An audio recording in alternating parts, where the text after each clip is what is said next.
This is Winnipeg Sports Talk Daily with Andrew Hustler Paterson and Michael Remus. What's going on, everyone? Happy Friday. Welcome to Winnipeg Sports Talk Daily. Andrew Paterson with you. We got a packed show today. A big win for the Jets last night in OT. Kyle Connor finally scores. Great night at the building at the Canada Life Center downtown. And of course, the Jets right back at it tomorrow in a matinee against the Chicago Blackhawks. Ken Wiebe, Wiebe's World himself, is going to pop by for an extended chat talking Jets. Last night's game, looking ahead to the next couple games on this homestand as well. Tomorrow against the Blackhawks, as I mentioned, and a big one in the division with the first place Dallas Stars. Jets now find themselves in second place, 11 points now, or I guess 13 points now on the schedule at 6-3-1, 2 points back of the Dallas Stars. So we've got lots of Jet stuff to talk about. Big weekend coming up for the Moose as well.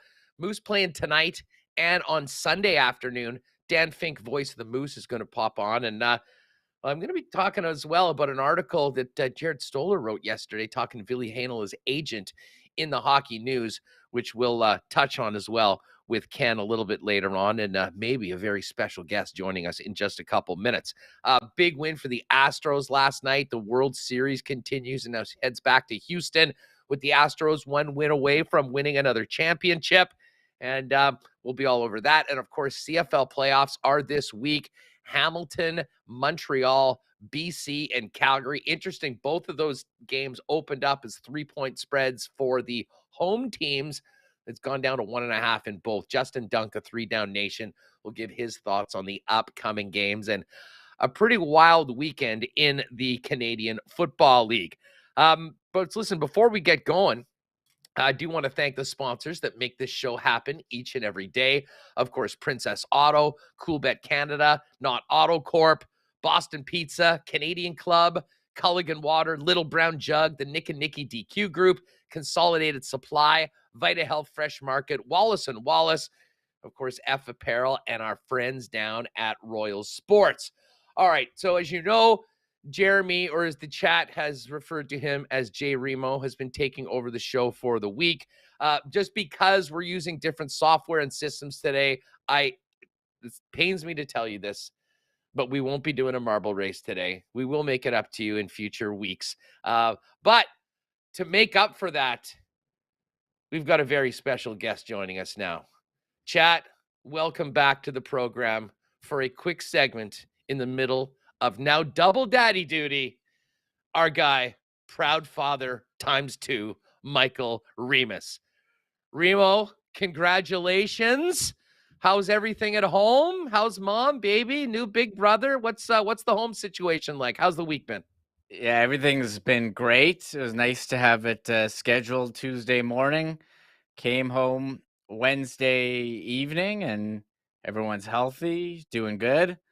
Have a hard time. I still see myself as a young guy. It's like kind of weird to think that I have 2 kids now, but I do. Beautiful son, and now a daughter. So thank you, everyone in chat. So yeah, I've been off for a couple days. I'll take some time off next week. Still watch the game, still following everything, but good to have some time off just from the day-to-day show stuff.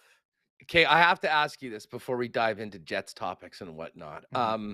As someone that doesn't have kids, that hears about it all the time from friends, especially with newborns, what your sleep schedule was already pretty screwed up to begin with, but what's the how much sleep have you had this week? I've had a lot more than my wife, that's for sure. She's taken a lot of the reins in terms of sleeping. I tried to be up till maybe like 1 or 2, and maybe she'll go to bed from like 9 to 1 and take over, and maybe she can squeeze in a couple hours. We'll see how it goes. Yeah, the early part, real tough, figuring out the sleep and getting them to sleep. But we'll get through it. It's only a couple months, I guess. It's not too bad.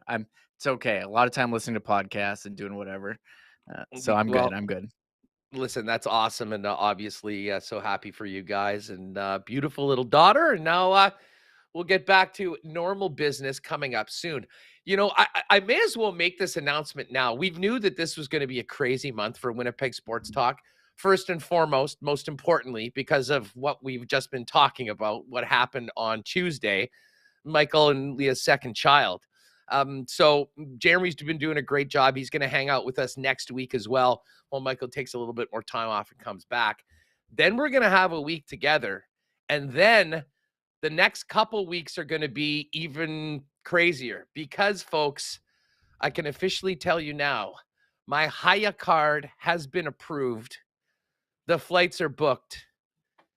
And your boy Huss is going to be coming to you live for 2 weeks from Qatar at the World Cup, following Canada in the return to the biggest event in the world for the first time since 1986. I have been, to be perfectly honest, I haven't wanted to talk about it because it has seemed almost surreal that this is actually happening. But it's all set. It's booked. It's done. I got to give a huge shout out to the gang at CoolBet. I'm going to be going out with Jake Bowen Moss, who you'll know from the CoolBet channels. And we'll have Jake on next week. We'll talk a little bit more about what we're doing.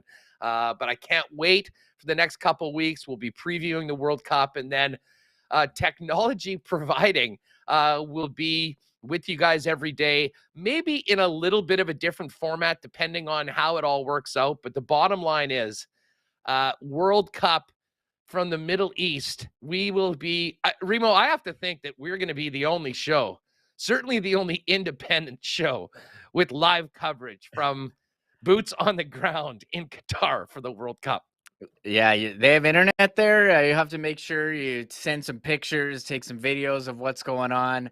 I don't know, rep the Canada flag. A lot of people from around the world. Very cool that little Winnipeg Sports Talk be represented in Qatar, Doha, whatever you want to call it, for the World Cup. So hard to believe it's this soon. I don't know. I feel like there hasn't been a lot of buzz, and all I'm hearing about the World Cup is about having to give back uniforms and player likenesses on jerseys. I'm not hearing too much about group previews.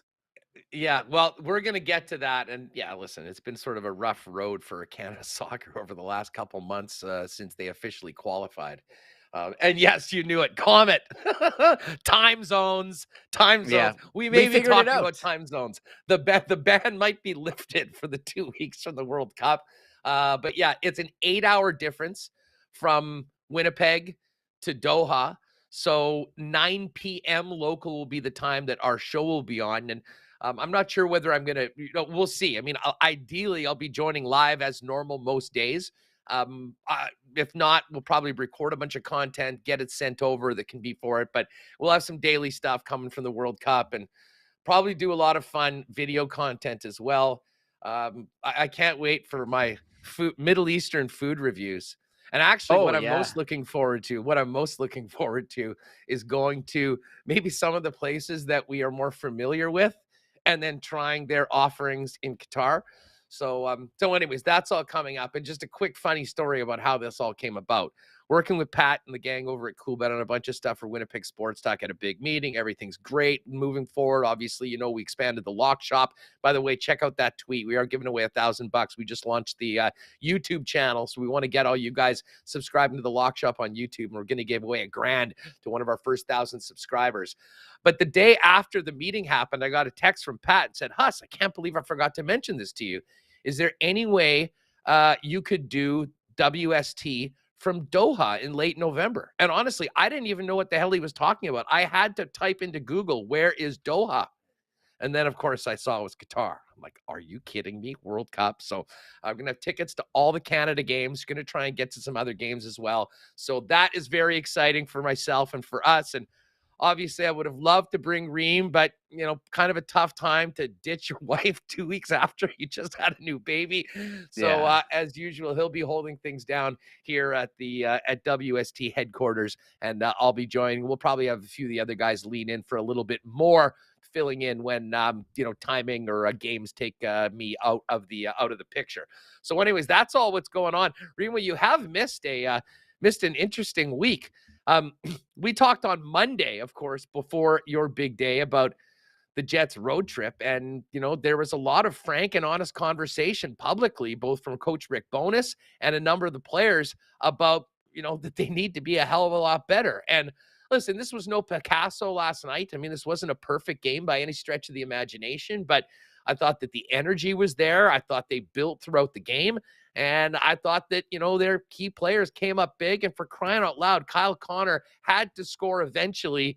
It took until overtime, but he got it done. And fun night in the rink last night. Most importantly, a better performance by the Winnipeg Jets and a big 2 points as they have now escaped the first 10 games. We were hoping they could get to 500, 6-3-1. Great record. We know that some of the games have been a little ugly. But here we are going into these next 2 games out of the first 10, 2 points out of first place in the Central, and still a lot of improvement that we can see from this team going forward. Yeah, first we all know the road trip was pretty rough in terms of quality of play. You somehow got a win against LA, and you got a point. You got the win in Arizona, got a point in Vegas. You did 506. You did not play anywhere close to your best hockey, so pretty well done from the Jets. So they put themselves in a real nice position while St. Louis has been on a big losing streak. Nashville's had a rough start, and so they're in a great spot here. And you come home, you play against Montreal, who's, not great, and you get the 2 points there. And look, a 3-point game, but because they're in the Eastern Conference, doesn't matter. Now you play Chicago, who was projected to not make the playoffs anywhere close, but they're having a not bad start too, 5-4-2. So I think the Jets acknowledge that, hey, the way we've played, we're lucky to have 5 or 6, but in reality, they've got 13 points. They're second in the division, and a really good spot here as you play Chicago. And then you play Dallas, who's been awesome there at the top of the division on Tuesday. So great night last night at Canada Life Center. Always great when, Toronto or Montreal. I know a lot of visitor fans, people don't like that, but I think it adds a nice atmosphere to the building. I was watching on TV, you see people dressed up. I remember, going to games in years past. Montreal fans, always very rowdy. And I think we were all predicting, like, Kyle Connor, when is he going to score? It's so many chances, rung one off the crossbar, shot after shot in close, and finally in overtime, a nice little passing play, a couple draw passes there with Shifley and Connor, Morrissey in there as well, and Connor puts one past Montembeault, who I remember last year here. It was in that crazy game. What was it, 8-4 or something? Yeah. He was the goalie in that, and I thought at times he looked strong, but I found it interesting how Dubois and Connor pretty much had the same shot on their goals. Dubois on the power play. So nice win for the Jets. I think you'd like to see us. I know I'm kind of going to the buffet here on a number of topics, but the power play, it's kind of struggled on the road trip. 1 for 5 last night. You'd like to see them take a bit more advantage, but I guess that, what is that, 20%, 1 for 5. I mean, part of that also was Kyle Connor was so damn snake bit. I mean, Yeah. I saw someone, I think it was maybe on Kenny and Rennie last night. Someone said, did Montembeault's stick get one of the 3 stars?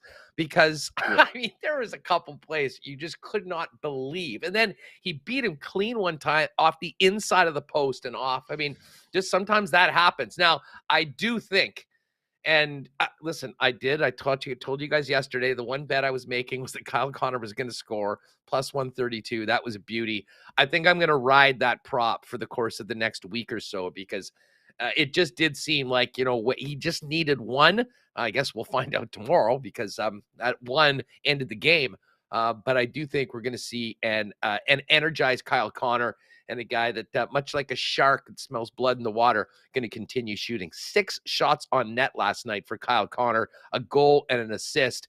And the man that got the leather jacket from his teammates afterwards, along with Adam Lowry. One of the other things that was interesting, and we've talked about this a little bit, but they did it again last night, Reem, was starting off overtime with Adam Lowry and Mason Appleton. And I had a couple fun conversations with friends afterwards about the strategy and the thought process behind that. And Rick Bowness spoke to it after the game. I believe it was Murat that asked him. Yeah. And I think it comes down to one thing, and it's pretty simple: getting the puck and winning the faceoff. Like, I don't have the face-off numbers. It certainly looked from where I was sitting that Mark Scheifele had an ugly night in the circle last night. And maybe that's just my perception. As I said, I haven't looked it up.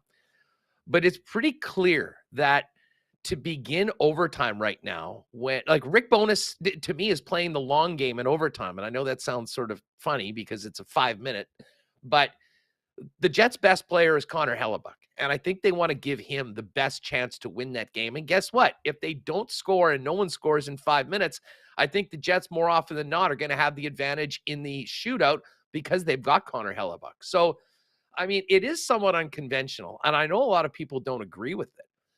But the fact that Lowry and Appleton are able to get the puck right off, cycle, not necessarily maybe score, but wait and take the top players, in this case, Caulfield and the Suzuki, off the ice, and then get Scheifele and Connor out.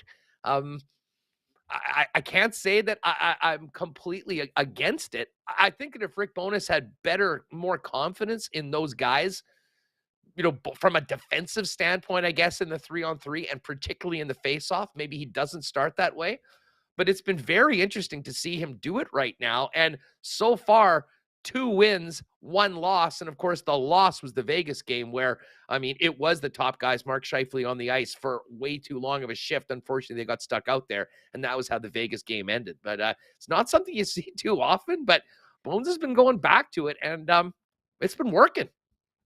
Yeah, last night those guys went on for about 45 seconds. They won the draw, got control, and went off. I'm going to be honest, I said this in the Colorado game. I wasn't a fan of the strategy. I think you have 5 minutes. You got to put guys out who can score, and you have better scorers on the team. I was a bit puzzled by some of the usage in overtime. It's fun to debate overtime in the Vegas game where, you put Lowry and Appleton out for 2 shifts, and Dubois and Wheeler only got 1.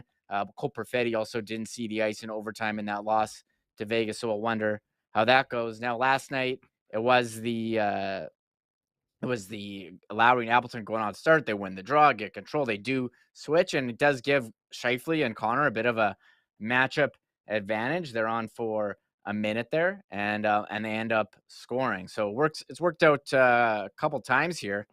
But I'll have to say, I think you got to put your best players on, the guys who give you the best chance to score. And I don't think those guys do. You can't be playing, the best way to play defense is to get the puck and keep it away. But I guess those guys have definitely done their job, but I don't think they're much of a threat to end the game, although Pionk did win with that blast. So it's worked out so far. It'll be interesting to see how it works out going forward. It's fun to talk about. But it seems like they're in favor of that strategy. I'm trying to see what people in the chat. Well, Big Guy says Lowry starting in OT shows the Jets' other centers are weak in the faceoff circle. And listen, I'm not going to disagree with that. I mean, I think that is not a strength of the Jets and, certainly of some of those top players. And the thing is, if Mark Scheifele and Kyle Connor are out there in overtime and don't have the puck, that's not a good situation for the Winnipeg Jets. I mean, these guys are incredible players when they have it, but when they don't, I think you're far more susceptible to giving up a grade A scoring chance that might end up behind Connor Hellebuck.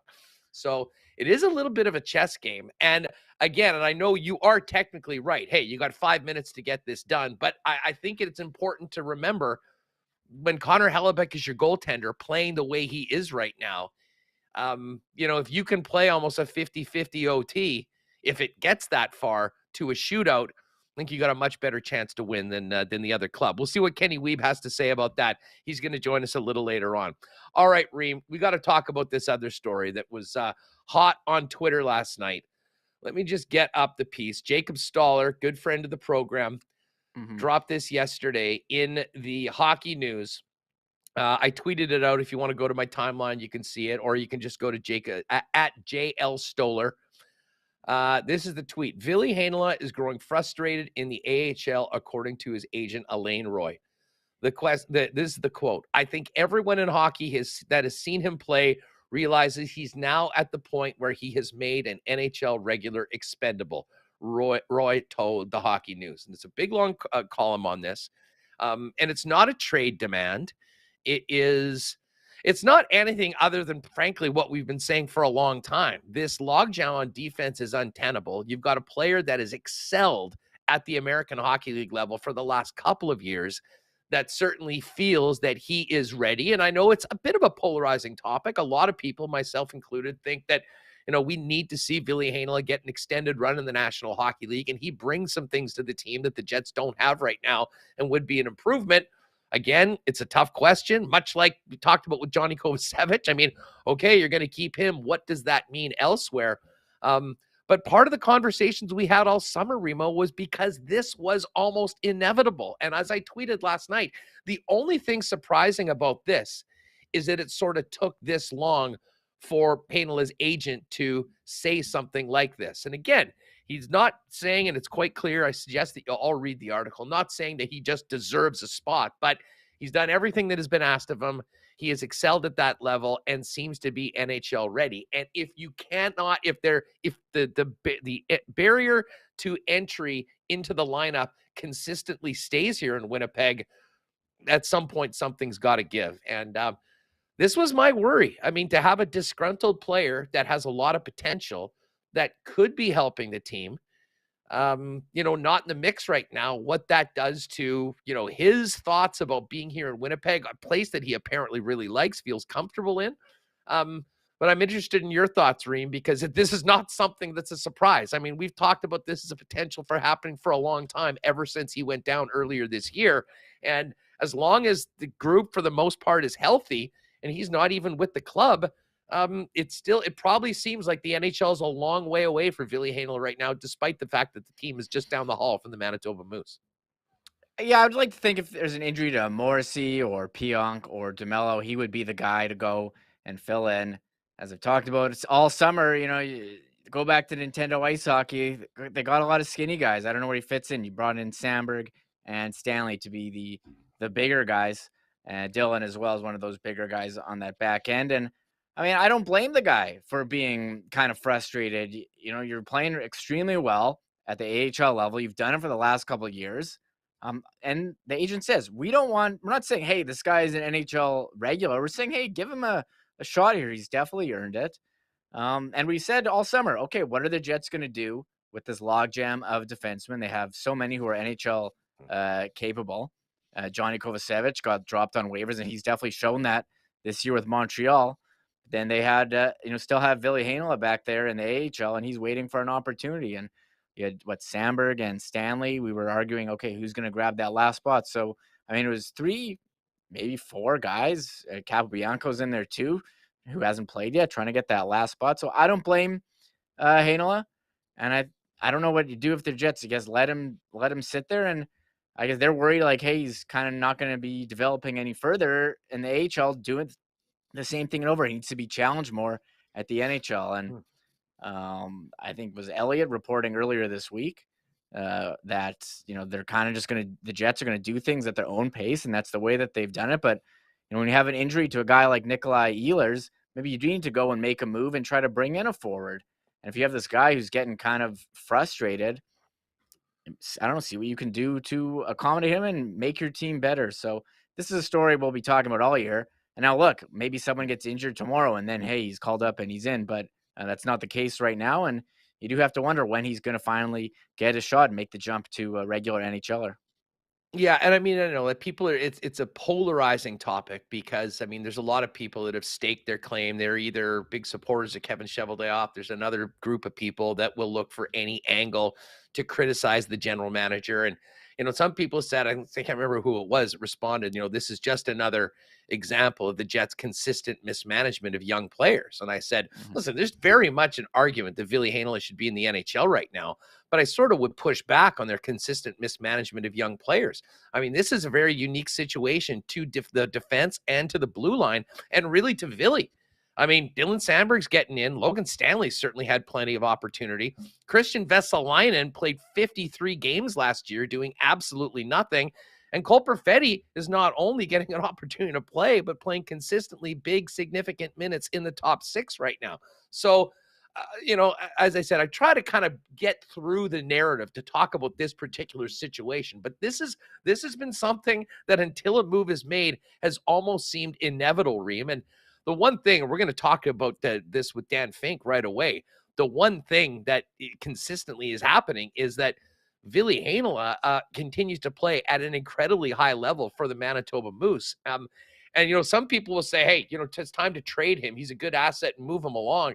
I think the Jets are still very much high on Ville. And I don't think that there's any possibility that he gets dealt before he does get that consistent run in the National Hockey League. The big question is, when does that happen? And if the fans are asking it and the media is asking it, you damn well know that the player's asking it, and that's what we heard yesterday from his agent. Yeah, there's a number of teams out there with, defensemen who've had injuries. I'm thinking about Toronto, who's got some cap space freed up with the Jake Muzzin injury. Do they go and trade a defenseman, one of their veterans, to a team with some cap space due to injury, and then call up Ville Heinola? Do they trade Ville Heinola for maybe a young forward on another team who's looking for an opportunity who's kind of blocked as well? I think there's a lot of ways to go, but I think at a certain point, you're going to have to make a decision. Okay, is we going to let this guy who's an NHL capable player stay in the AHL? We're going to try to, make room for him and improve our team. And I don't know if him playing the whole season in the AHL is the best thing for him and maybe even for the organization. So we'll have to, see how this goes. We've been talking about this since the summer, and now we've reached the point, Huss, where the agent is speaking out for the player. We haven't had this one yet for a while. So, and yeah, I guess, good for him, because the players, he wants to play, he wants to make the NHL money, and he's kind of situation where if he was in another organization, he would have probably got that shot, you would think. Well, and listen, he's not the only one. I see a comment in chat with Declan Chisholm. I was at the game last weekend, and we're going to talk to Dan Fink about him right away. This is another young guy that has come so far that I think has major, major NHL potential. Now, for Chisholm, it's probably not this season.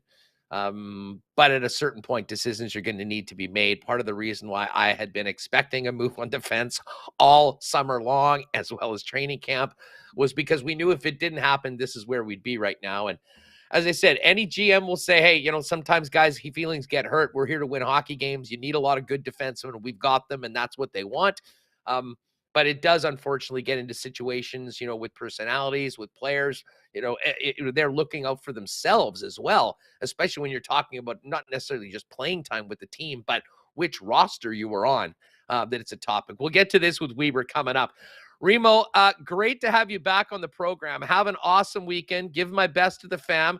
Quickly, how's Evan enjoying being a big brother now? Does he get it?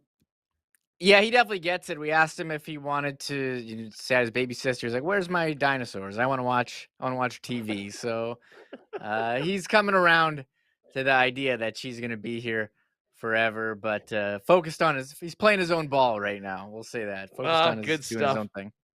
Good stuff. Listen, have an awesome weekend, and I will chat over the next little bit, and we'll look forward to getting back to normal in a week after some valuable time with the growing Remus family. Have a great one, dude, and thanks for jumping on today.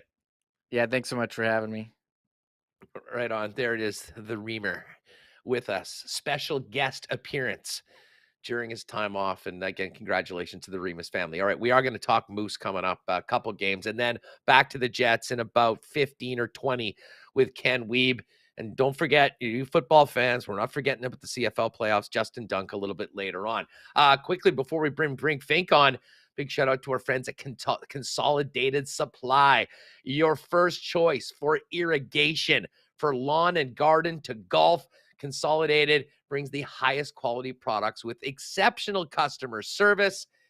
And they've been the go-to guys in the golf business for decades. Now, why not help them, let them help you get your property or landscaping project looking like some of the nicest courses in and around Manitoba. They're also the golf cart guys, club car dealers, both for personal and industrial. You need a 4 or 6-seater for a warehouse. Talk to the gang over at Consolidated Supply. What I didn't know when I went down with talking with Joe and Spicy was that they also have the best selection of small engine parts. But I guess that goes well with, many of the things that they're doing along with the golf carts. And now they've got hot tubs, they've got outdoor kitchens, barbecues, and more. And of course, artificial turf as well, if you want to maybe build that dream putting green in the backyard or somewhere else on the property. Pop down and see the guys, great supporters and listeners of WST. Spicy Joe and the gang, they're all waiting for you. 1395 Niagara Road East, or online at cte.ca, and they're just newly relaunched website. Vita Health Fresh Market has great prices on natural and organic supplements, beauty products, and groceries, and Winnipeg's largest assortment of local products, too.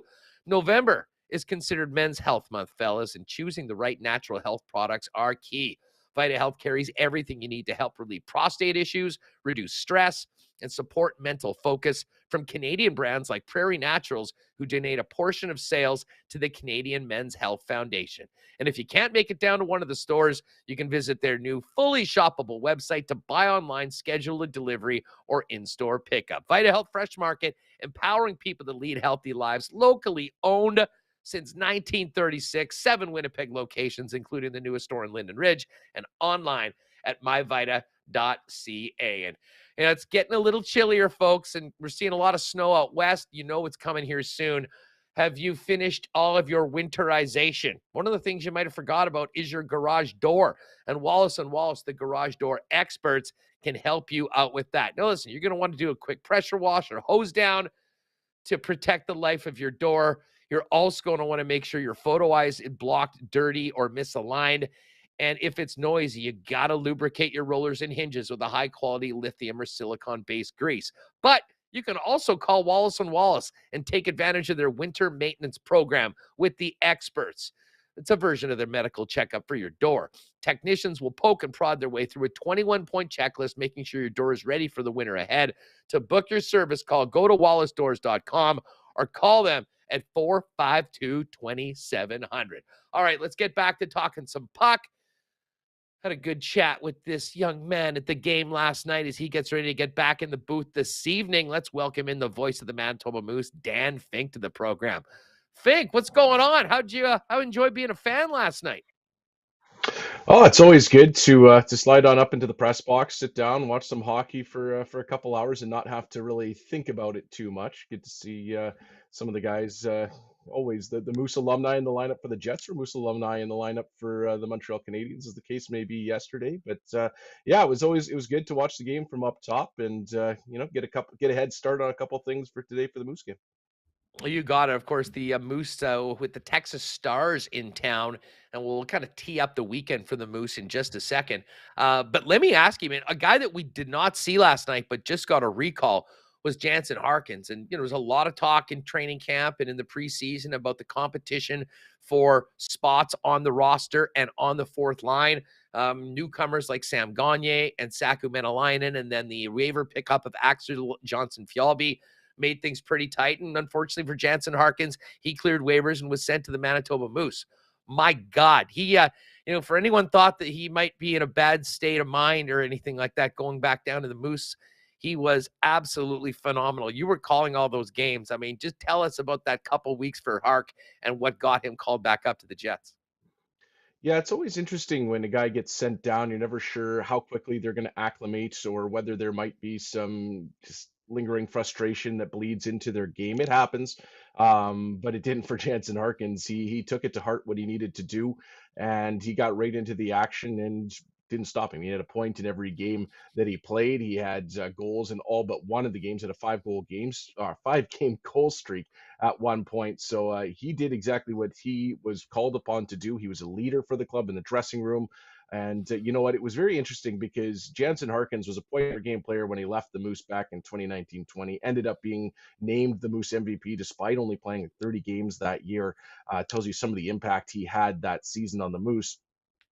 And he's a far better player now than he was back then. It was something to behold. And when you have a guy that has the skill that Jansen Harkins does, he can really produce at the AHL level. And when he's playing with that third, fourth line mentality of a NHL player, just absolutely going to battle in the corners and just playing at full pace every shift. he was causing a lot of problems for other teams. So he definitely did what he was called upon to do, and great to see him get the opportunity back with the Jets. Dan, we were just talking with Remo about Billy Hainela and the situation that he's been in, and we knew that this is a very competitive business, and there is a lot of quality defensemen in the organization, and probably a big part of it was the waiver eligibility and Billy going back down. From the games that I've seen, it's nothing's affecting his play right now. I mean, you're the best guy to talk to about this because you're the one watching and calling all of his action. How good has he been so far? How important has he been for the Manitoba Moose? And maybe just discuss both he and Declan Chisholm, how they have contributed to the success of the team so far. I think there's been a bit of an adjustment for all those defensemen. I mean, really, when you think about it, last season the Moose had a couple of guys named Dylan Sandberg and Johnny Kovacevic patrolling their blue line, and you could put those two out, and they were going to solve a lot of problems for you when it came to the top matchups that they were playing against. Well, now it's Billy Hainela and Simon Lundmark's been the pairing, and Declan Chisholm and Leon Gavanka has been the pairing. So they're doing a little more heavy lifting on the defensive side of the puck. So that's definitely some good learning opportunity for them, and it's what they need to go through because they got to play against those top guys because those top guys are all of a sudden fourth line, third line guys in the National Hockey League. So it's a great opportunity for those guys to all learn. I think there's been an adjustment period with that, and we're seeing some maybe some passes and things like that. Guys try and do maybe a little too much in the early going, and Eric Dubois has been talking them through everything in that regard, and I think we're seeing that starting to come around. So it's for the offensive guys on the offensive side of the puck. I mean, Declan Chisholm has 7 points in 7 games. You can't argue with the results there offensively, and Billy Hainela, I think all of his 4 assists are primary helpers. So when you have guys that are creative like that with that skill on the back end, the Moose can always rely on them to generate a little offense if the forwards aren't going. But that really hasn't been too much of a problem so far. But for those forwards that love to get to the front of the net and muck around, it is certainly valuable to have some D-men like Chisholm, Hainela, Gavanka who can really get the puck to the net. I know Billy gets a lot of the talk because, I mean, hey, he's a top prospect. He's played incredibly well. He's a first rounder. But I want to ask you about Chisholm. He came in far less heralded, I guess, as not a first round pick.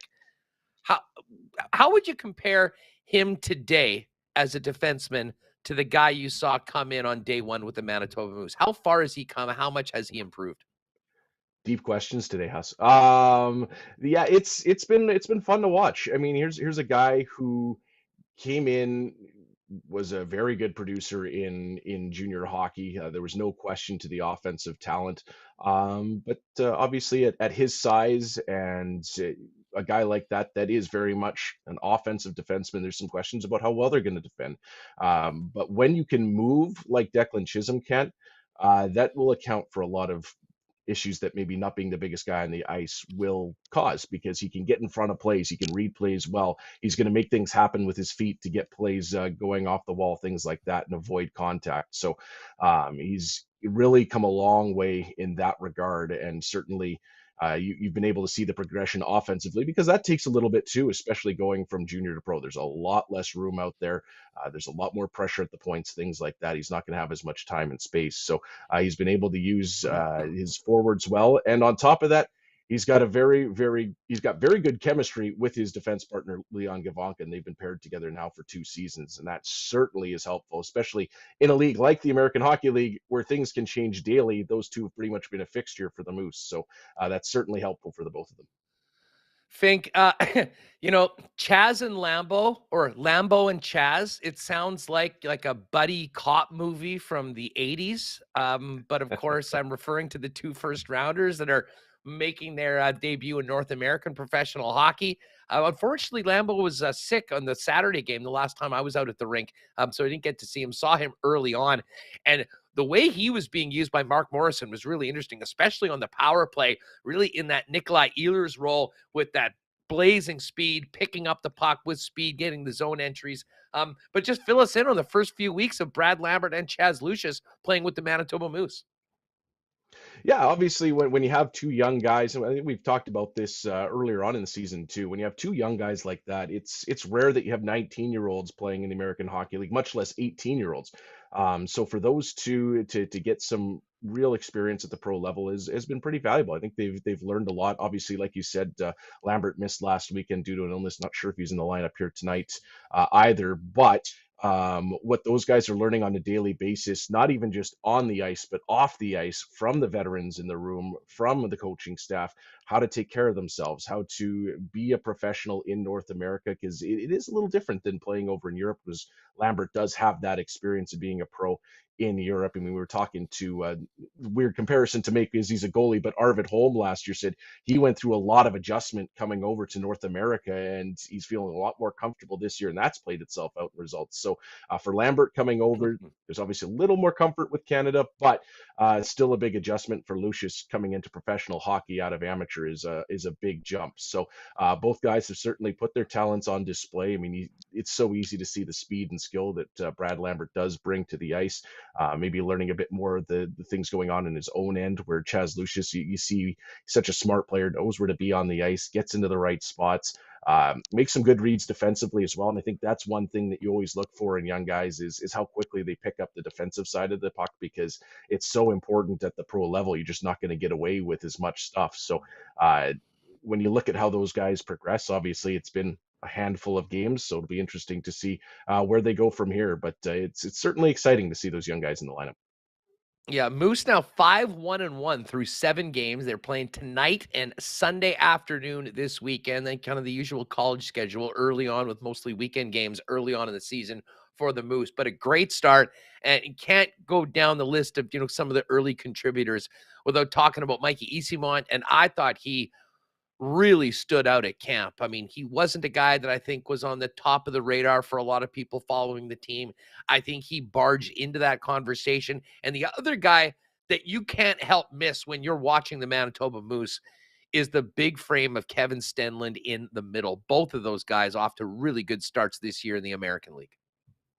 Yeah, I mean, Mikey Eyssimont just slams the throttle into overdrive and keeps it there every game. It is impressive to watch that guy go, and the consistency that he brings to be just the biggest pain in the backside that you have ever seen and ever dealt with. It's always interesting to see through these 2-game series how long it lasts before somebody tries to take his head off. But when you're able to produce in a role like that and really back up what you do by creating that offense, just by being on the right side of the puck and just attacking. And we were talking about guys that the young kids can learn from. Well, there's one right there in Mikey Eyssimont, just the consistency that he brings and the attack and the pace that he plays with. And you were mentioning Kevin Stenlund as well. And there's a guy that has just been cleaning up in front of the net, a couple of good goals already, just by being in the right spot, by absorbing some of those cross checks in front, using that big frame to his advantage. There's a guy who's played, I believe, around 70 games in the National Hockey League. He knows what it takes to be successful in that place, and he's had a pretty good start. Not a guy who's had huge offensive numbers in the American Hockey League to this point of his career, but off to a really nice start at a point per game. So when you look at this Moose lineup, again, I don't, much similar to last year, I don't know that they're going to blow you away with their skill every night. But the work ethic, and that's something that Mark Morrison always preaches: compete. With what those guys can do, and then you start to mix in some guys like the Meyer, Poli Jones unit, guys like Alex Limoges, who have brought a little more skill, Jeff Malott, Christian Reichel, Daniel Torgerson, and Henry Niekkonen on the younger side of things. These are all guys with something in common, and that's they are going to compete. And that's what the coach wants to see, and that's what he's going to preach day in and day out. And when you start putting 4 lines on the ice, because the Moose can do that, they can roll through their 4 lines no matter who they're playing against. That's a nice consistency to have, and it certainly wears on teams. Daniel Fink is the voice of the Moose. Moose in action tonight, Canada Life Center, 7 o'clock, and then Sunday afternoon at 2. Fink, I want to talk to you about a big event coming up in December for the club that fans need to know about. But before we get to that, tee up the weekend, what fans need to know and what they'll see if they come out and check out the herd. Well, I think you're going to see a couple of really good games. I mean, this Texas team, looking down the roster, is really, really good. I mean, they returned almost their entire blue line from last year. They got a few guys that have come to the club from the Dallas Stars that played most or all of the season in the National Hockey League last season. So I think you're going to see a pretty good matchup between two pretty strong teams here this weekend. So if the action on the ice wasn't enough, Also, a couple of great dates here. We got the Friday night, kick off your weekend the right way. And then Sunday's the team poster giveaway. Team poster is real slick this year. So be sure to get out on Sunday. That's a 2 o'clock game. But yeah, it should be two really good hockey games at the base level, and always a fun atmosphere at the Moose game. Bring out the kids, let them dance in the stands a little bit, and let the beats pump. And it's going to be a great weekend. Really looking forward to it. Moosehockey.com/tickets to get yours. Yeah, and I'll tell you what, this would be a great year, especially for, for the kids to get a Moose team poster, because I think, looking, not only is this a stacked Moose team that I can remember, talent top to bottom, forward 1 to 12, blue line goaltending, really, really fun to watch. And I think there's going to be a number of players right now in this lineup that end up graduating and being significant contributors to the National Hockey League. So that'll be great. Now, listen, Fink, before we go, this can I debut this? Can I show this off and let people know what's coming up on the 11th of December? So kind of getting November, into 11th of November. Excuse me, the World Cup of the so that's next week. The excitement of the upcoming World Cup, the Moose are doing a soccer game, and folks, check this out. You like those soccer scarves? How about this? The Manitoba Moose Hockey Club. I'll show this. Manitoba made. It is a beautiful, beautiful scarf. And this is, fill people in on how they can get this. They turned out amazing. Thanks so much for this. Remo, I got one for you. This would be a great night to get out and be a part of what would be a really fun atmosphere and a new promotion for the club. Yeah, I'm always in awe of how well those turned out, because I hadn't seen them at all. I hadn't seen any mock-ups or anything like They're that. beautiful. And they showed up, and they're absolutely gorgeous. That the light blue and the dark blue, the checker, yeah, exactly. Show off that checker pattern too. They really pulled in like all the classic soccer scarf looks too, to all the different aspects with the two-tone, and yeah, it just turned out so nice. And on top of that, they feel real nice. They're real comfortable, so they look good, and they'll keep you warm during the cold winters. So that's real exciting. I'm really looking forward to this soccer game again coming up on Friday, November 11th. I think it's going to be a really fun atmosphere. I mean, trying to reach out to a segment that some folks won't have come to a hockey game yet, and kind of extending the olive branch. I mean, a couple of guys from Valor FC are going to be in the building as well, so it's a cool thing, kind of bringing together the sports. We did it last year with the baseball game, but the atmosphere at soccer games is just so cool. And I think that's something that I'd love to hear some chants get going in the building or something like that. I don't think we want to see any like flares pop off or anything like that. That might be a little extreme, but I'm looking forward to it. I think it's going to be a lot of fun, and of course the excitement of the World Cup coming up as well. So there's a lot of reasons to get excited for that game. And on top of that, it's the first time the Calgary Wranglers are in town. So I get to see a brand new AHL team with some pretty cool looking jerseys. It's a 6 o'clock puck drop for that, bit of a different time on the Friday because it is because of the day that it is. So a bit earlier puck drop, which is great for families, of course. But yeah, we're really looking forward to it. I think it's going to be pretty cool. Hoping to welcome some folks who haven't been to. We're trying to do that every game. Looking forward to welcoming some folks who haven't been to hockey games before, but kind of bringing together the fandoms. It's what we're all about. So it's really looking forward to it. And again, first 3,000 fans through the doors get that scarf. So it's pretty easy to get your hands on. Just get down to the game and take in some hockey and enjoy your beautiful new scarf. Yeah, and you know what? I'll tap into my former life doing tickets and working on the other side. If you're thinking about maybe doing a group, or you want to do like a wind up with the soccer team that maybe you didn't get a chance to do, get the kids out. This is a perfect game to do it coming up on the 11th. And yes, I'm getting absolutely murdered in the chat right now for how uncoordinated I look trying to display this beautiful, beautiful scarf. It's not short. There's a lot there to deal with. I will take it. Hey, just quickly on the way, are you getting ready for any special calls? Will we get a go when I think for the soccer game on OB and moosehockey.com?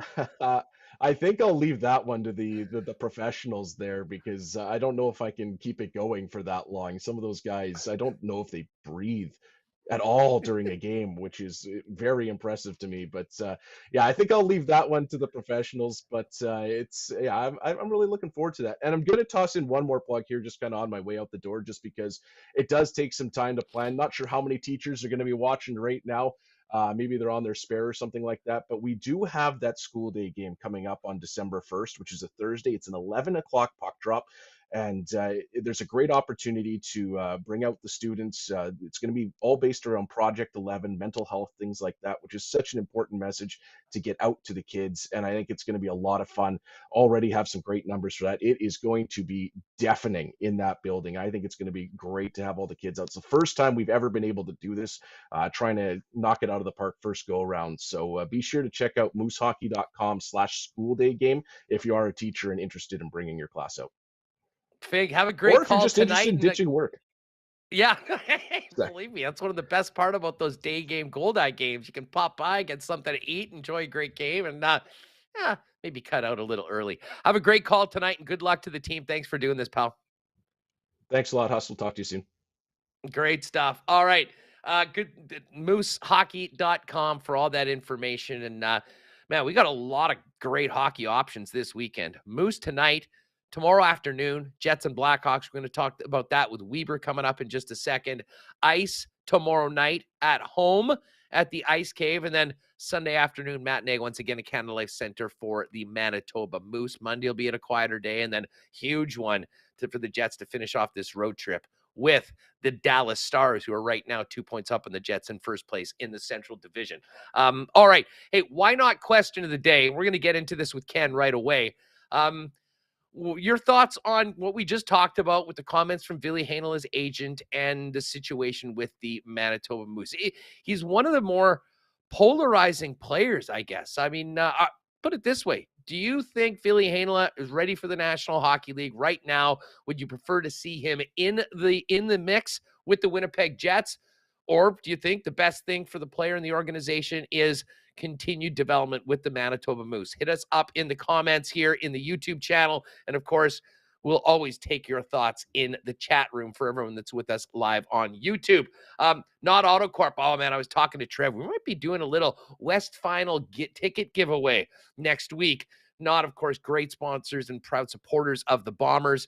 Going to be going to the game with the Knot crew on the 13th. So make sure to join us next week when we hope to be doing a little giveaway with our friends at Knot AutoCorp. Of course, Knot is the spot to start any search for a new vehicle or talk to them about improving yours. Or heck, they also are the consignment experts if you're looking to get top dollar for your vehicle, but don't want people coming by your house and don't want the hassle of making it happen. Knot AutoCorp has it all. And don't forget, gang, with winter just around the corner, winter tire specials are on right now and the MPI payment plan. Why not get safe winter tires now and pay later? And why not get into the car of your dreams at a great price with the help of the Knot team? Pop down and see in Waverly and McGillivray and online at knot.ca. The gang at Royal Sports ready for the weekend. And man, there's so much going on right now. The Jets obviously well into the season, new jerseys and more. Debut of the reverse retros tomorrow afternoon. They'll have those in a matter of a couple days. So if you're looking to get your hands on the newest Winnipeg Jets jersey, Royal will have you covered. They got great new Bomber gear in time for the West Final, including new toques and scarves. They're absolutely beautiful. And of course, the biggest selection of NFL merchandise, Major League Baseball, NBA, and of course, World Soccer and Canada Soccer headquarters. If you want to get your red and white on, getting ready to support our team as they return to the World Cup for the first time since 1986. Royal Sports, also the hockey superstore for 40 years, 750 Pembina Highway. And make sure to check them out on Instagram at Royal Sports Pembina for the latest merchandise drops and sale information. And yes, when Remo's back, we will be doing a suit show. I might even have to break the suit out this weekend. But again, I can't wait to do it because I just got a new one from F Apparel, the leader in custom suits for men.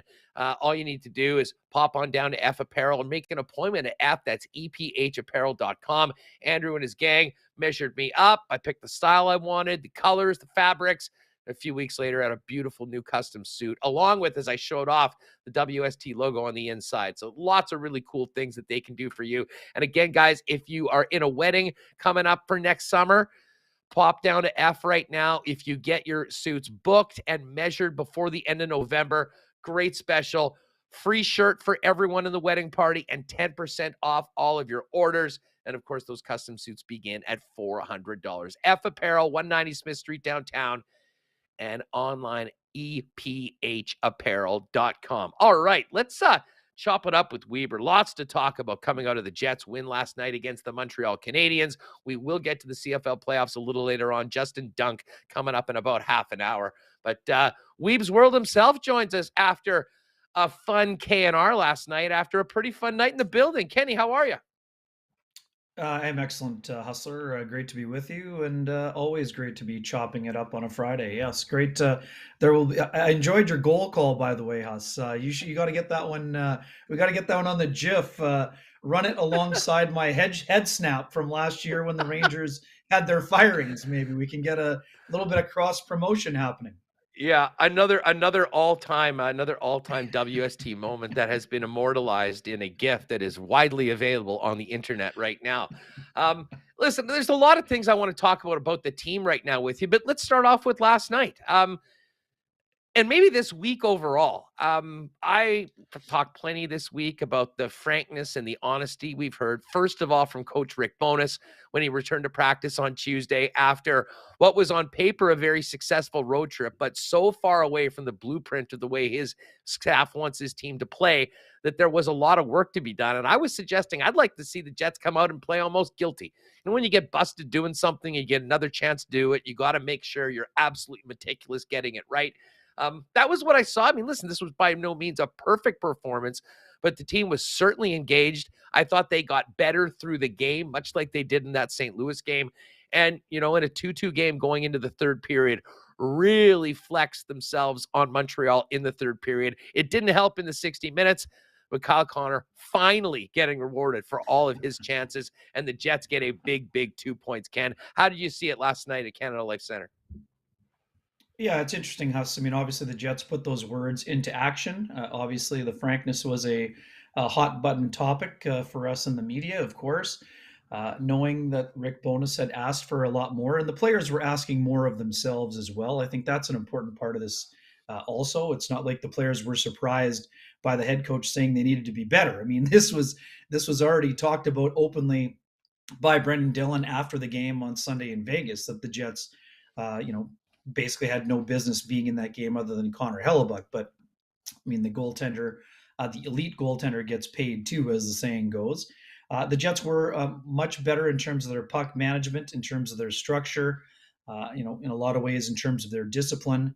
And overall, they played a solid effort. And the other part of the discussion, aside from the need for a better start, which had plagued them in all three games, was the need to make life a little bit easier on that world-class goaltender in Connor Hellebuck, who only had to face 22 shots. I mean, yes, a couple of those were of the, grade A variety and of the high danger quality.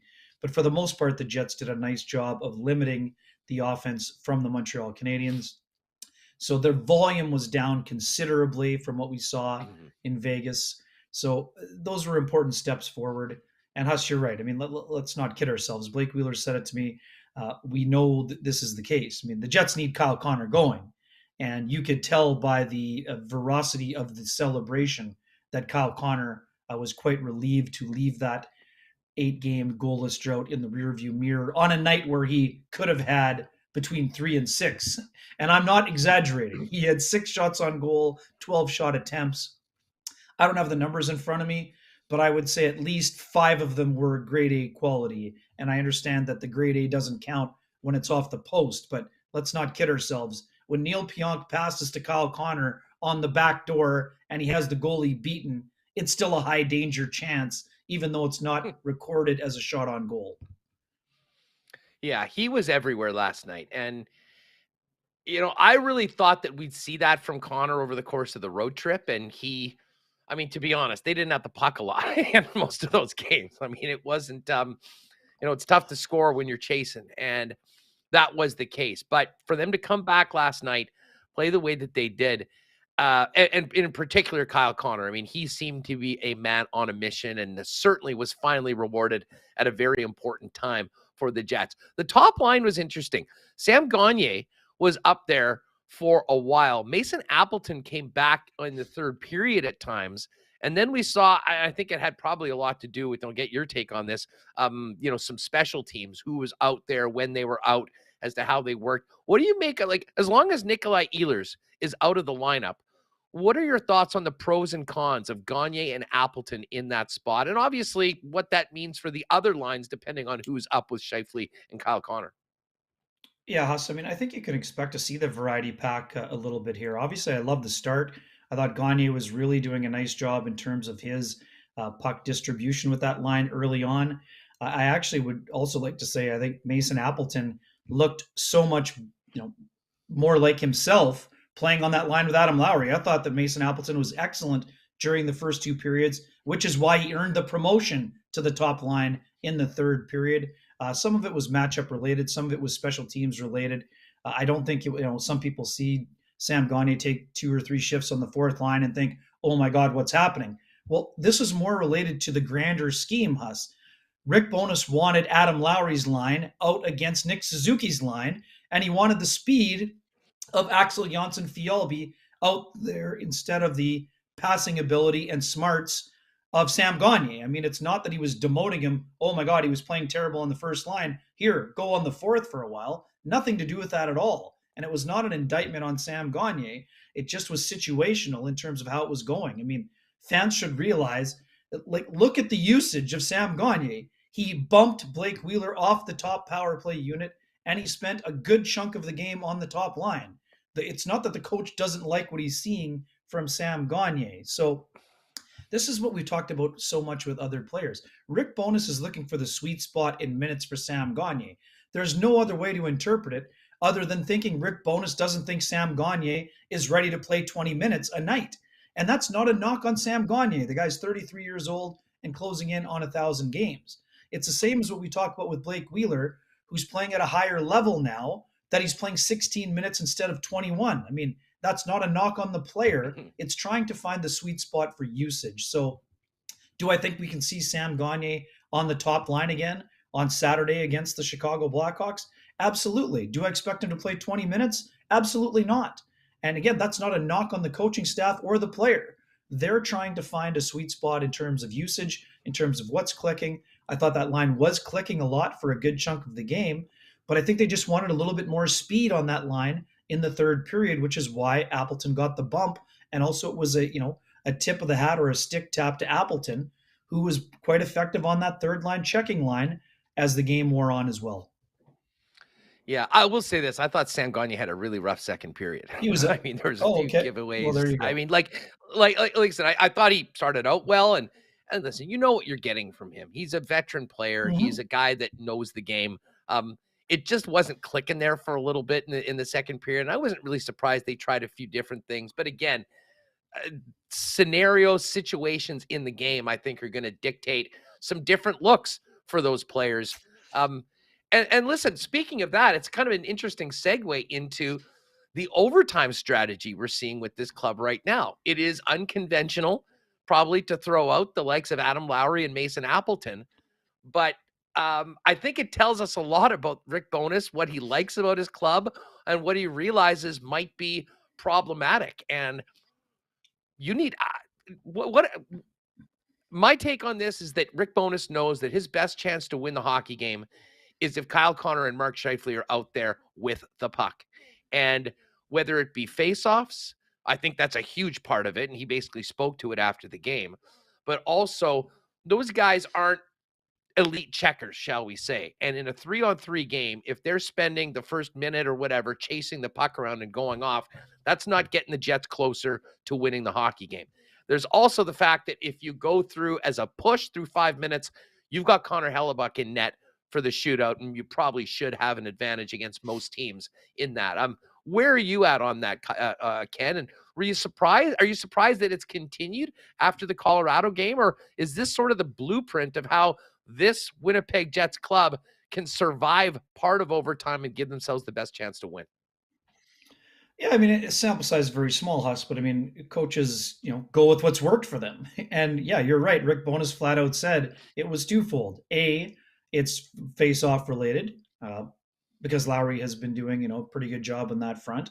And B, it's to potentially give, Scheifele and Connor not an easier matchup, but a different matchup. The other team goes with their best offensive players. Well, that means Scheifele and Connor are probably going to get the second set of two forwards, which is still a high-end skill set on most teams, but it does help give them a little bit of a, a decisive edge. And what do we see on that second shift of overtime, us? Those three guys, including Josh Morrissey, distributed the puck so well. They're looking for little 2-on-1s around the ice. And lo and behold, there's Kyle Connor with the puck on his stick in alone, ripping the puck by Samuel Montembeault. And sorry, I guess I should say it wasn't necessarily the second shift. They got a second turnout there, but and again, they had that earlier chance with the one-timer from Connor to Scheifele, which was an absolute rocket, so hard of a shot that it knocked the stick right out of the hands of Samuel Montembeault. Like, that was an absolutely beautiful pass by Kyle Connor to Mark Scheifele, who absolutely ripped it. And again, we should talk about this too. I mean, Mark Scheifele was joking around. He didn't use the word Cy Young, but he was almost beside himself when we talked to him in Vegas about not having an assist and being at the 6-0 record, a la a Justin Verlander type, headed towards a Cy Young. And now he's happy. Verlander was 0-6 going into last night in the World Series. Well, in the World Series, but I mean, in those Cy Young years, there were a few 6-0 starts. But Scheifele snaps the bagel, with a smart play in overtime. But I mean, all three of those guys did an exceptional job. And how's it super interesting, right? Because almost all of last year, for almost a 2-year span, Paul Maurice went with the 3-forward attack. I mean, will we see that again at some point from Rick Bowness? Right now, he doesn't have to see it because he's gotten results from using 2 checkers and a defenseman, and then also activating Josh Morrissey back in terms of, I can't say this enough, Fuss. I know you and I talk about it a little bit. Josh Morrissey, again, is leading the Jets in scoring, and he's playing at such a high level. I understand some of the underlying numbers with him and Pionk are not the best. That's not because of Josh Morrissey. Josh Morrissey is playing at an extremely high level despite blocking a shot off of his foot early in the season. He's playing high-end minutes and doing just a fabulous job, both at even strength on the penalty kill. Could the power play improve? Of course, but I'm not just pinning that on Josh Morrissey. That unit as a whole needs more motion, and they need to shoot the puck more from more dangerous spots. Pierre-Luc Dubois' goal is a prime example of that. How often have we seen Pierre-Luc Dubois come off those boards with a shot?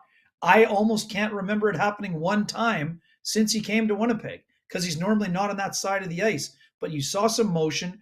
Obviously, the Jets had a plan of going kind of mid-glove on Montembeault. It's the exact place Kyle Connor scored his overtime winner as well. So anyways, sorry for the aside with Josh Morrissey. I just think that it's something that's kind of flown under the radar with the Jets this year. And not just because he's leading the team in scoring.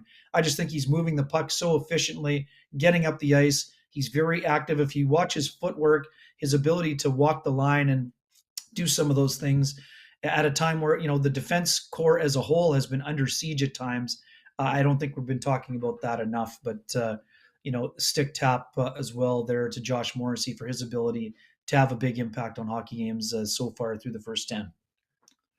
One guy that really stepped up and was everywhere last night was Pierre-Luc Dubois. And listen, he wasn't very good, but he had a lot of company on that road trip. I mean, what did you think of his game? And, what is the key to basically get that Dubois more consistently? Because he was a problem all night long for the Montreal Canadiens. Yeah, was he ever, Huss? It's interesting. I mean, obviously we know it's a bit of a circus when the Canadiens media rolls through town. There were a couple of the reporters, Guillaume and one of the other guys from the French media corps, were in Arizona and spoke with Dubois a little bit after he set up Blake Wheeler for the overtime winner. But Dubois did a full scrum. It was probably 10 to 12 minutes in French yesterday morning on Thursday with the Canadiens in town. Then he did another 6 minutes with the local fellas and gals in Winnipeg as well prior to the game. And the thing that stood out for me, Huss, was that we saw the Dubois that we saw last year on so many occasions at the podium, showing accountability, flat out saying, he hated the way the team played in Vegas, but felt it was one of the worst games of his career. So for me, as soon as I heard Dubois say that, I had a pretty good feeling that he was going to be a force. And I get it. I mean, social media blowing up saying, oh, well, Dubois just wants to impress his future team and impress his future general manager. I mean, give me a break. That's just not the way that it works. I mean, is it a No, give him a byproduct wake down up, the Ken. road? Give him a wake up. That's a full wake up on that one. All the Pierre-Luc Dubois cares about right now is playing better. He said it himself. I played one of the worst games of my career. He does not want to be that player. He wants to help the team that he's currently playing with, and all the other stuff will take care of itself down the road. That is the blue. We talked so much this week, Huss, about blueprints. That is the Pierre-Luc Dubois blueprint. An absolute force around the ice, winning individual battles, drawing penalties, getting to dangerous areas, creating room for Blake Wheeler and Cole Perfetti, and then ripping home a shot and a second shot that gets banged home by Blake Wheeler and survives the coach's challenge. That's the Pierre-Luc Dubois we saw a lot last year. And Rick Bowness needs to see that version of Dubois a lot more during this next 72-game stretch. When he plays at that level with that level of engagement, Huss, that is when the Jets have one of the most dynamic 1-2 punches down the middle, and we'll include the 3 and 4 this year as well because of the job that Gustafson's doing on the fourth line. And Adam Lowry's going a long way to quiet a lot of those critics who say all Adam Lowry is a fourth line player who doesn't produce. That gets another wake up from me, Huss, because Adam Lowry is playing in the first half like Adam Lowry played in the second half of last year after the tough offensive start. He's not only checking against the other team's best on a lot of nights, he's producing at basically just over a 0.5 per game pace. Can he keep that up? Nobody knows. It's unlikely based on his history, but Adam Lowry is contributing offensively on the penalty kill at even strength. And, that's something the Jets needed more of. And I'm not here to say the Jets didn't need more from that line, but they're getting more, and they were getting more from Morgan Barron until he went under the knife for wrist surgery. I felt that Morgan Barron was playing his best hockey as a member of the Jets before. Now he's going to be out for 4 or 5 weeks. But Adam Lowry talked about it going into the year, needing to contribute more offense, and he's been able to do that in the early stage of the season here. Well, let me say this about Lowry as well. And like, I still don't know who the energy guy is on this team. I mean, sometimes, and Rick Bowness said, he was surprised at the lack of passion and energy there. And that's not something you want to have associated with your team. But when the Jets were looking as bad as they've looked in a long, long time against the LA Kings and against the Vegas Golden Knights, who was the guy stepping up, making big, big plays? Gustafson was a huge part of that shorthanded goal against the Kings.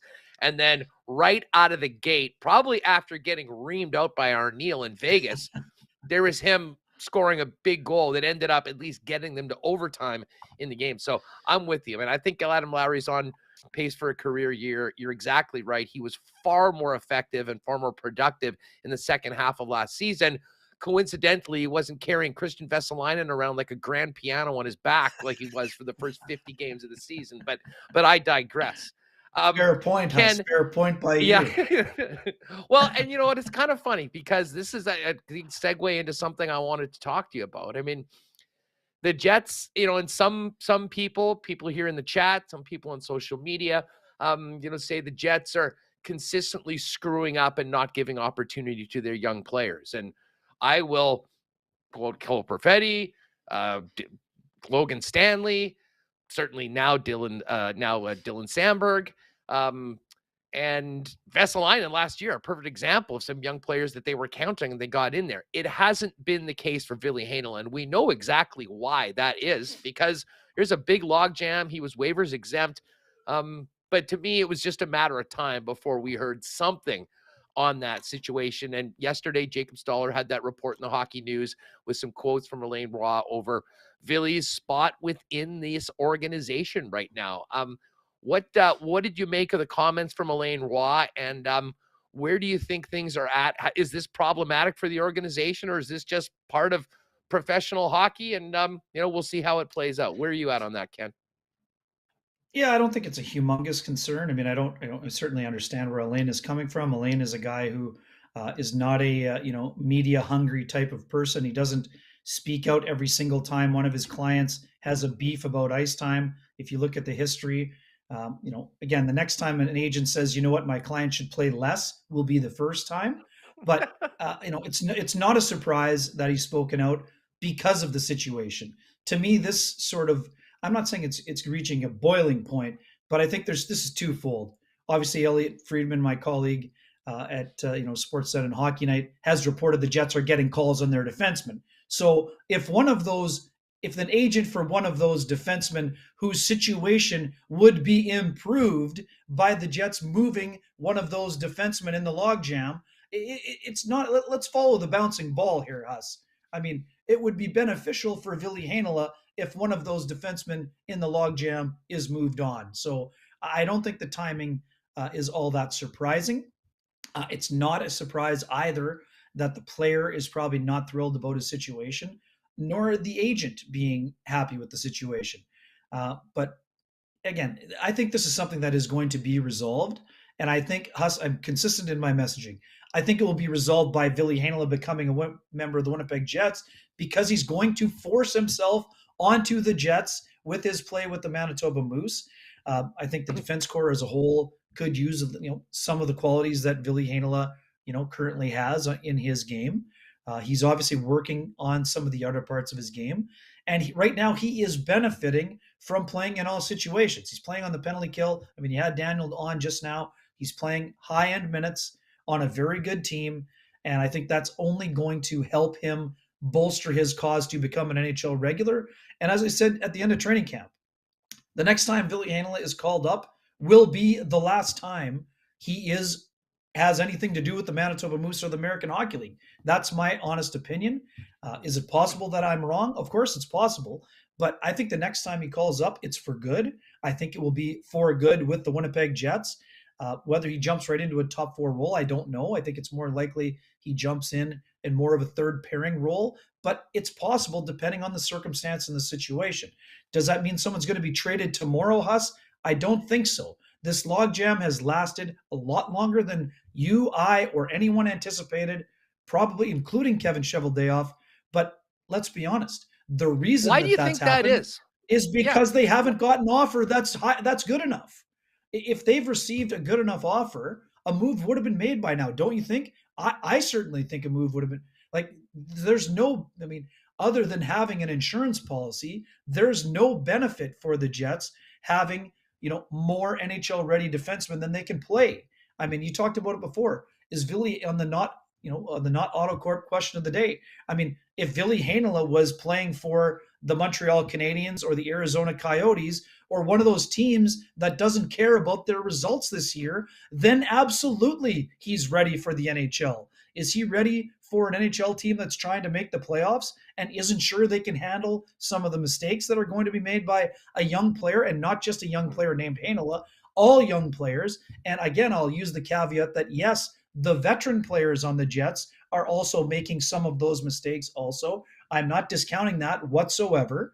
But what I'm saying is, right now, Heinola has to continue to play well at the American League level, and eventually he's going to force his way onto the roster. I understand it's not fast enough for A, Heinola, B, his agent, C, the free Heinola hashtag fan club. But right now, they're not in control of the situation. They're not the ones making the roster decisions. I mean, does that suck for Heinola? Of course it does. But there's two ways you can handle it. You can either worry about your situation and not focus on your own job, or you can go out and give the Jets no choice but to call you up when you're ready and for you to stay and become an NHLer. I get it. It's taking longer than almost everyone anticipated. Part of the reason that happened, Huss, is because of the flash of lightning we saw as an 18-year-old, which we don't normally see from 20th overall picks. And then you had the COVID. I'm not taking the Jets off the hook fully on this either, but two different coaching staffs have decided, you could even use three if you include the time when Dave Lowry was the interim head coach. Three different coaching staffs didn't see Ville Heinola as part of their best six players on a consistent basis. So now it's up to the player to change the mindset. I mean, because the Jets want Ville Heinola to succeed. It's in their best interest for him to become a contributing player on their team. But the whole narrative that the Jets don't care anymore about their draft and development process, come on. Josh Morrissey, Dylan Sandberg, Logan Stanley, they're all first or second round draft picks in the top 6 or 7 right now. Yes, there have been trades for the others, but I mean, it's a long laundry list of guys they want to succeed. It's in their best interest for their draft and development model to play those players they've drafted and developed. Well, I mean, listen, we talked a lot and we've heard a lot from Rick Bowness about, a new sheriff in town, if you will, and, rewarding people and players to be playing where they deserve to play. And listen, I'm not going to sit here and tell you that Villy just, was so good in the preseason that, he was obviously one of the top 6 players. But I guess is this basically a coaching decision right now, or is this organizational? Is it that Rick Bowness looks at Villy Heinola and says, you know what, guys, sorry, he's not in my lineup? I mean, is that basically as simple as it is right now? Because honestly, Ken, if we're talking about him going to the American Hockey League, I mean, he couldn't have done much more last year to prove that he is ready to go. We've had this conversation a number of times, and now you sort of get into, this is what I was worried about, a player that is more than ready to come up and play, that's back there, that gets disgruntled. And the only good thing coming out of what we heard from Alain Roy yesterday was he was sort of pointing out the obvious, that Philly's ready to go, as opposed to requesting a trade. And that, I think, is what a lot of people worry about. And listen, for me, I don't think the Jets will be forced into anything. And I don't think that they have an appetite to trade Villy Heinola before he gets a legitimate opportunity to be a regular and see what he can turn into here in Winnipeg. But the longer this goes, you do run the risk of having a very disgruntled player. And the next time we hear from Alain Roy, it might not be as couched as what he had to say yesterday to Jacob Stoller. Yeah, I mean, that's all fair. But I mean, let's look at the history. When's the last time the Jets traded a 21-year-old player? I mean, maybe it was Patrick Laine, but that's a second overall pick, not a 20th overall pick. If you can trade Laine, you can trade anybody. I mean, that is exactly.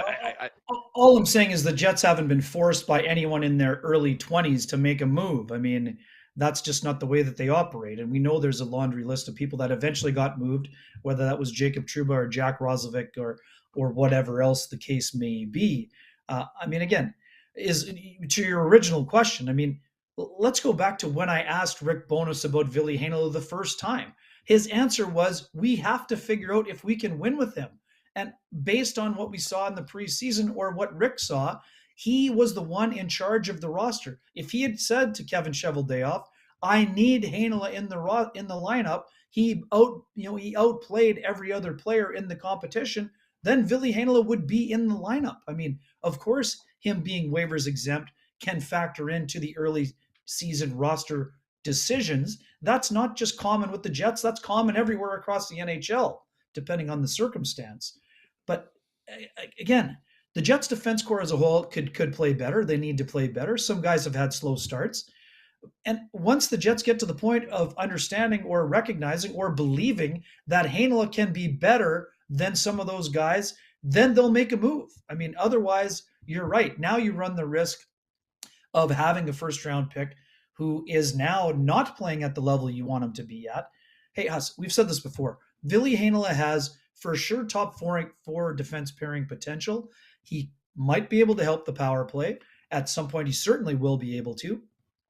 And he has the ability to potentially be a top pairing type of guy, depending on his defense partner. So I don't see the Jets giving away Villy Heinola under any circumstance, but they also don't want him to start to get to a point where he's frustrated and his game slips either. So again, it's not happening as fast as anyone expected. Am I curious to see? Villy Heinola needs reps at the NHL level, Huss, in order to iron out some of the deficiencies in his game, but also to show off his strengths. So once that's the one part where Alain is 100% right. He needs a long run of games to figure out if he's ready to play that at that level. And when that opportunity is going to come, I have no idea, but I still believe it's going to come with the Winnipeg Jets, and it's going to come before next season. Otherwise, you're right, it's going to hit a tipping point and something is going to happen. I don't see the tipping point happening 10 games into the season or 20 games into the season, but I do think that Villy Heinola will find his way onto the Jets roster before the end of the season. Whether that's before the midway point of the season, that the crystal ball is still a bit cloudy on, but I still see there being a possibility for him to make that kind of an impact. As far as a deal, what do you think? I mean, in your best knowledge, Ken, what are the Jets like? What's it going to take for a deal to happen? I mean, what is this team looking for? What gets Kevin Cheveldayoff to finally say, okay, you know what? Now's the time. We've been in this situation. This is going to help us in a number of ways. How do they get to that point? Yeah, it's a great question, Huss. If I had the answer, I would have written it by now or said it publicly. I have no idea, but what I do know is the fact that the Jets are missing Nikolai Ehlers. They've missed him for the last 8 games, and now they're going to be without Morgan Barron for 4 to 5 weeks. Huss, we talked about it going into the season. The Jets were looking to upgrade the forward group. Now, yes, it's turned out that with Sam Gagner and Saku Menelainen and waiver pickup Axel Jonsson Fjallby, that those guys have been able to step up and make an impact. Now, based on what Rick Bowness said this morning, I wasn't there, but he said he expects a lineup change. Does that mean Jansen Harkins? I mean, again, let's follow the bouncing ball, Huss. And you and I talked about this in the morning yesterday. So Jansen Harkins has been changed to a regular recall. So does that mean he'll automatically be put in the lineup? No, it doesn't. But let's follow the bouncing ball. I think it stands to reason that with Barron out and with, I don't think the fourth line was as effective yesterday. And again, that's not blaming Dominic Toninato, but we know that Jansen Harkins had a great start with the Manitoba Moose, as Daniel probably also mentioned. But I expect to see Jansen Harkins against Chicago. Does it mean that the upgrade can come internally from a guy that they've known previously? Of course, it's possible. But if they're going to move one of those defensemen, either of the prospect variety or of the veteran variety, I would expect the Jets to be looking for a middle six forward. I mean, they've been looking for one since the summer. So that would be something that probably would catch the attention of Kevin Cheveldayoff. But if he's been offered something, again, some folks want to talk about Jesse Puljujärvi. I mean, if the Oilers had been offering him, I think the deal would have been made already. So it hasn't been made because I don't think the Oilers are looking all that hard to move. I know his name has been out there, but they're not giving him away either. Like, this is a top 4 pick. So, but again, that's the kind of player the Jets are probably looking for in terms of trying to upgrade that forward group. All right, Kenny, quickly looking ahead to tomorrow, you mentioned potentially Harkins coming into the lineup. Just give us your thoughts on the Hawks so far. It's sort of a surprising start, and what may be different for the Winnipeg Jets tomorrow as far as the lineup goes. Yeah, I mean, it's like I said. Also, Rick, the other part that Rick Bowness mentioned earlier in the week is that Kyle Capobianco is a guy that he wants to get a look at.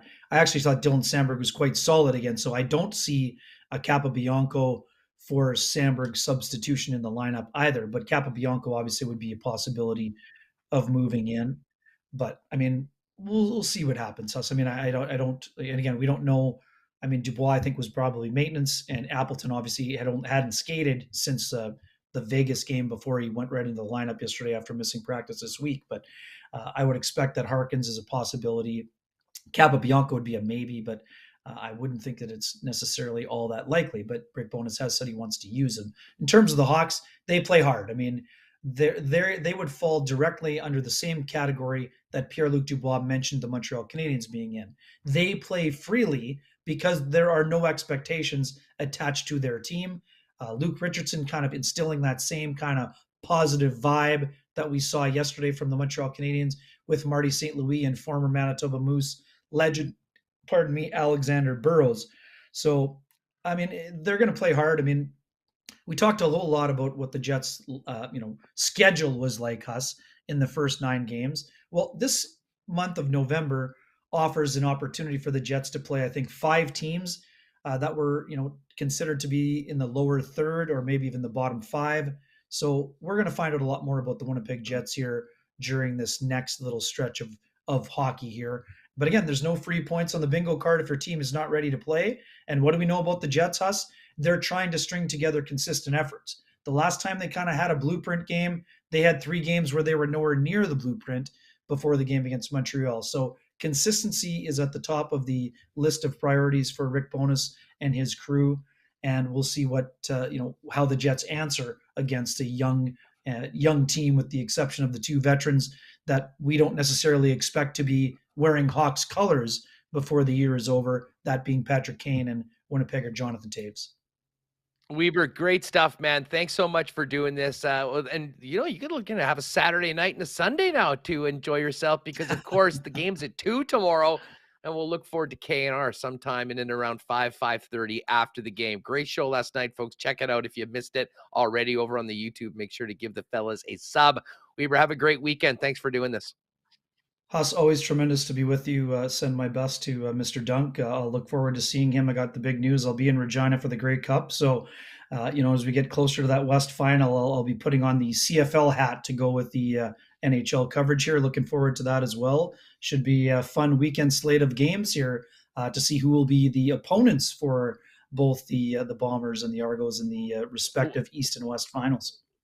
Well, I'm glad to know that you're going to be at the Grey Cup. I may need to just get live on FaceTime from Qatar, and you can show me the game. Or hopefully that all works out. Anyways, have a good one, man. We'll see you at the rink.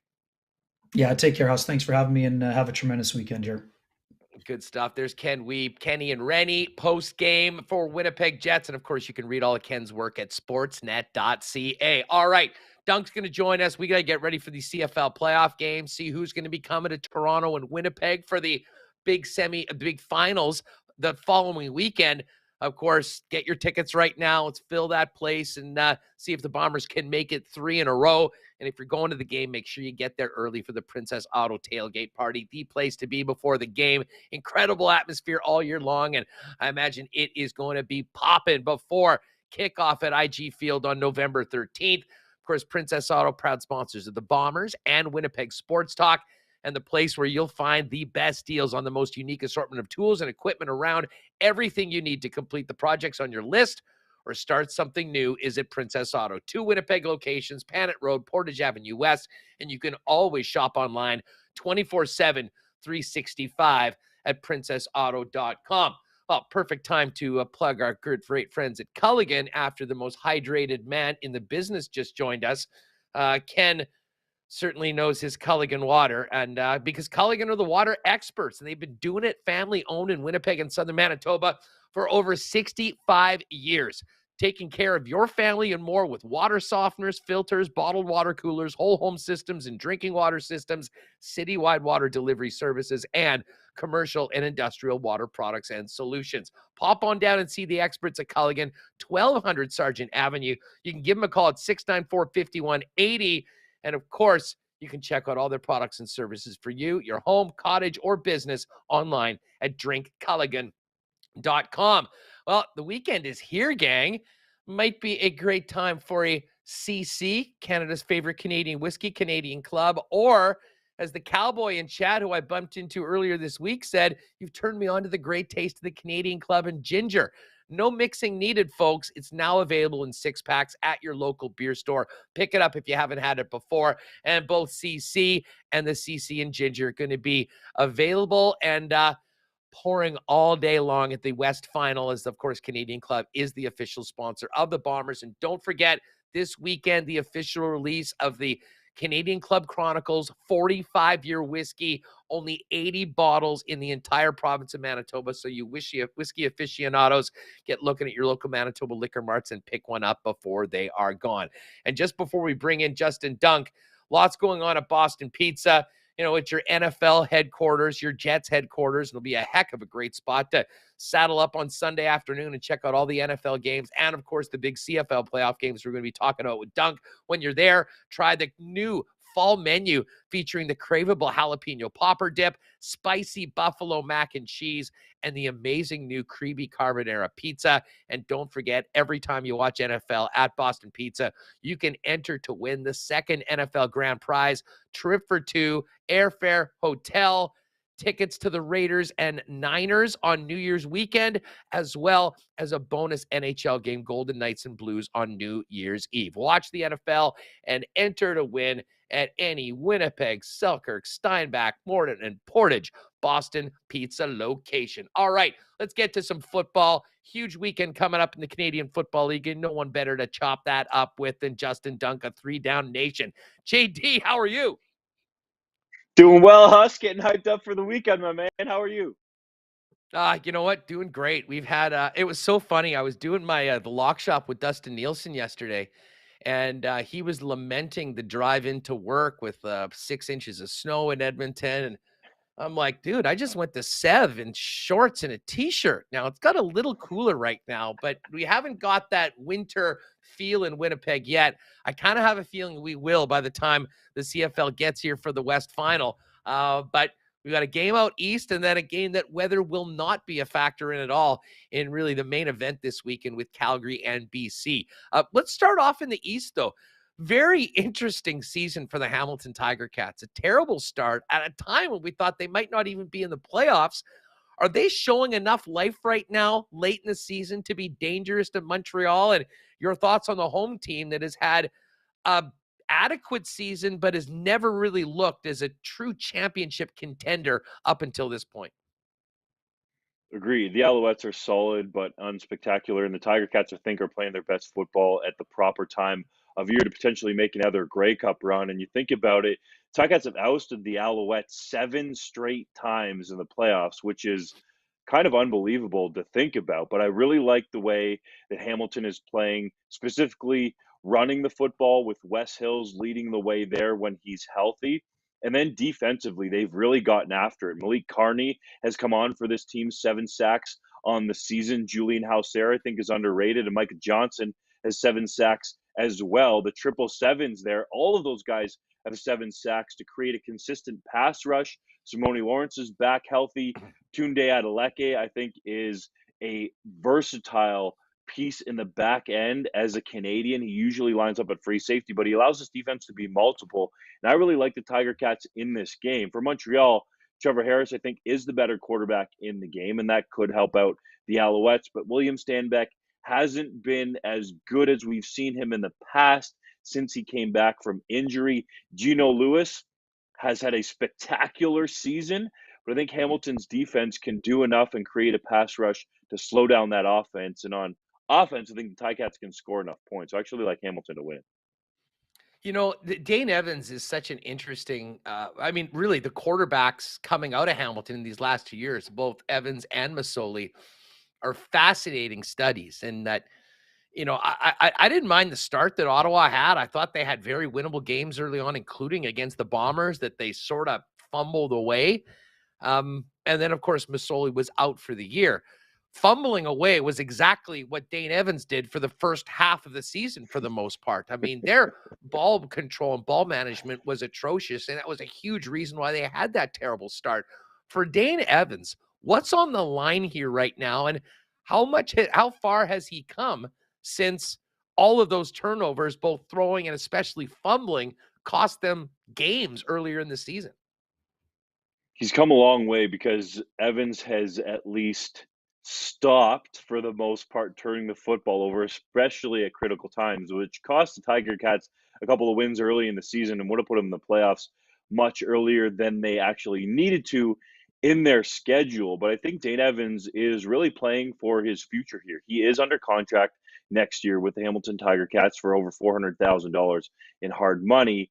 But we know football contracts can be torn very quickly. So I think Evans needs to show that he can come through in the clutch. He's been decent down the stretch here, but really the Tiger Cats have relied on that running game with Hills and Sean Thomas Erlington. And we've seen Don Jackson get back in the lineup a little bit as well. And that stingy Steeltown defense that we're used to seeing, I would say, led by Simone Lawrence and former Blue Bombers linebacker Jovan Santos Knox has had a stellar season as well. So I think Evans has been able to play complementary football, much smarter football, not turning over the football. And that's going to be the recipe to win in Montreal. Really, that game against Winnipeg at Tim Hortons Field, where he threw for 5 touchdowns and over 300 yards and sliced and diced that Blue Bombers defense, stands out as an anomaly. We have not seen him back that up yet.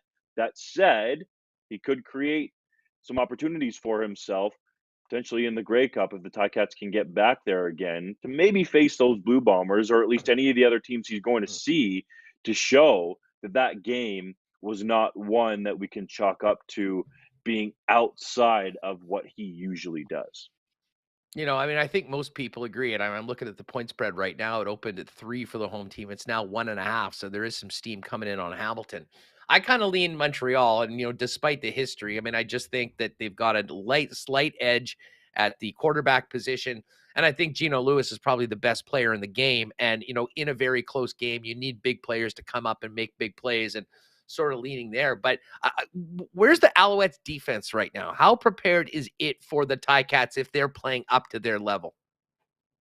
Yeah, defense has been solid. Noel Thorpe has them playing physical football on that side of the ball. Marc-Antoine Dequoy has a handful of interceptions for the Alouettes this season, and they've been able to generate a pass rush, but I just don't like it as much as the Tiger Cats unit. And I think really the way this Tiger Cats offense has become more multiple as the season has gone along. By multiple, I mean versatile and adapting to their personnel. I think there's some matchups to be taken advantage of here. And, I'll challenge you a little bit on Geno Lewis being the best playmaker or player in the game, because I actually think it's Tim White. This guy has been white hot down the stretch. We saw what he did against Calgary at McMahon Stadium to really help out, and I felt like lead that comeback. Now it wasn't Dane Evans, it was White making a couple spectacular catches to win that game. So they can find a way to get White loose.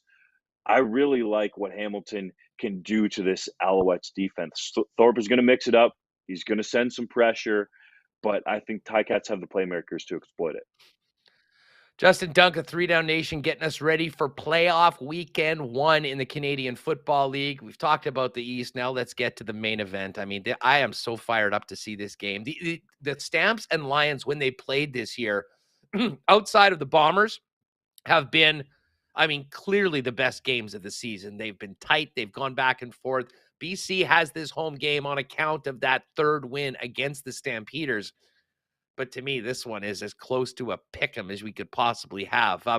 Where do you feel both of these teams are going into Sunday? And who gets the nod from you, JD, considering it's indoors?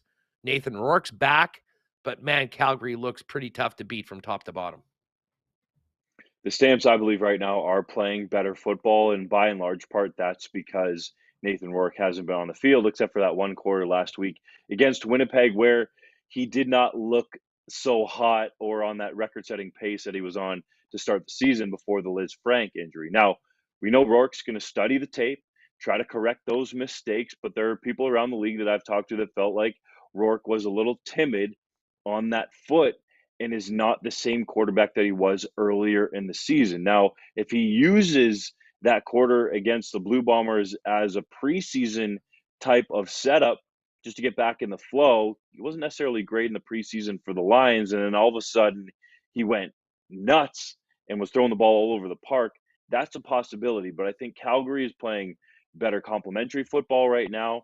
I think they can run the ball more effectively, especially when you consider the Lions have had struggles stopping the run. I would look for the Stamps to have 3 running backs dressed for this game: Kadeem Carey, Dedrick Mills, and Peyton Logan, the outstanding rookie who also returns for the Stampeders. So they have 3 different skill sets in terms of runners there. And this offensive line, led by Sean McEwen at center, has been a stout group and has really reestablished the line of scrimmage over and over again. So I think Calgary's built for playoff football. The Stampeders probably wish this game was at McMahon Stadium in and amongst all the snow that they've gotten in Calgary instead of on the fast track at BC Place. So that's where I can see the Lions potentially taking advantage. Lucky Whitehead seems iffy for this game, but Brian Burnham is back. Keon Hatcher is underrated. Dominic Rhymes was right there challenging Dalton Schoen for the receiving title in the CFL. He's been a guy I think that's underrated this season as well. So you can see the playmakers there for BC,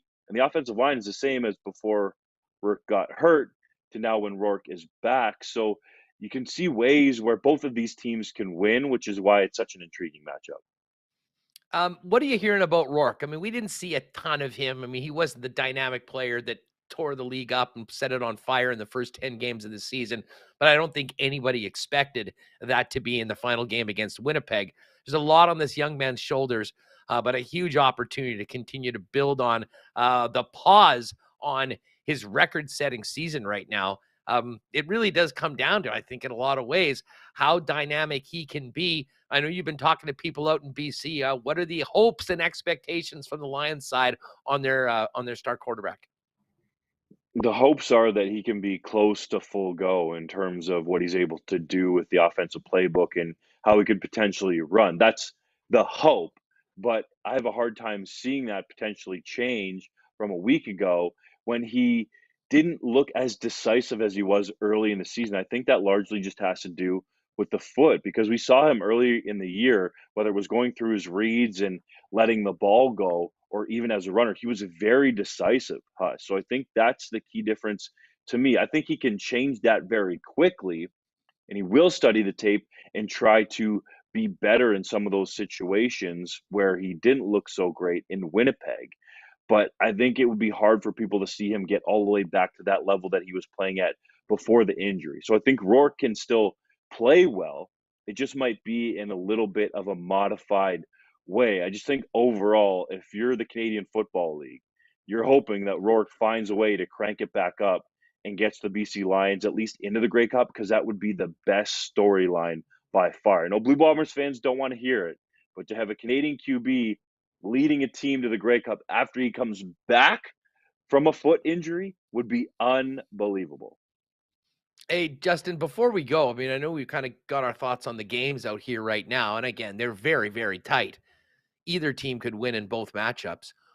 Who do you think in the East poses the biggest threat to the Argos, and who in the West poses the biggest threat on the road in the cold here in Winnipeg in a week's time? In the East, the biggest threat to the Argos has to be the Tiger Cats, just with the way that rivalry is. And I think the way also that Hamilton has played down the stretch and won a bunch of games that were clutch for them. Yeah, they put themselves in that situation where they were back up against the wall and had to win, especially against the Saskatchewan Roughriders, but they were able to find a way. So I like the fight in the Tiger Cats. And in the West, it's the Stampeders. Now, if Nathan Rourke had not gotten hurt and was still on this record pace level and was throwing the ball all over the park, then I would say it's the Lions. But I say the Stampeders because of the way they've run the ball. Jake Maier has managed games well, and that's not in a disrespectful way. I think he's been very good in the short to intermediate passing game, and by and large has taken care of the football. And that defense, led by Sean Lemon, Mike Rose, Cameron Judge, Titus Wall, they got a bunch of playmakers over there on that defense, and they've been consistently strong for Calgary. So that's why I think the Stamps pose the biggest threat to the Blue Bombers. And oh, by the way, they played them 3 times, and all 3 of those games were 1 score. We know how easily those could potentially go the other way. Winnipeg has been exceptional at making sure that they win more than their fair share of those close games with the way Mike O'Shea manages football games. But I think Calgary certainly poses an intriguing threat to the Blue Bombers. Yeah, listen, those games were so tight. And that's one of the great things that the Bombers, I mean, it's the DNA of the Bombers. They win those close games. They're used to winning and they find ways to win.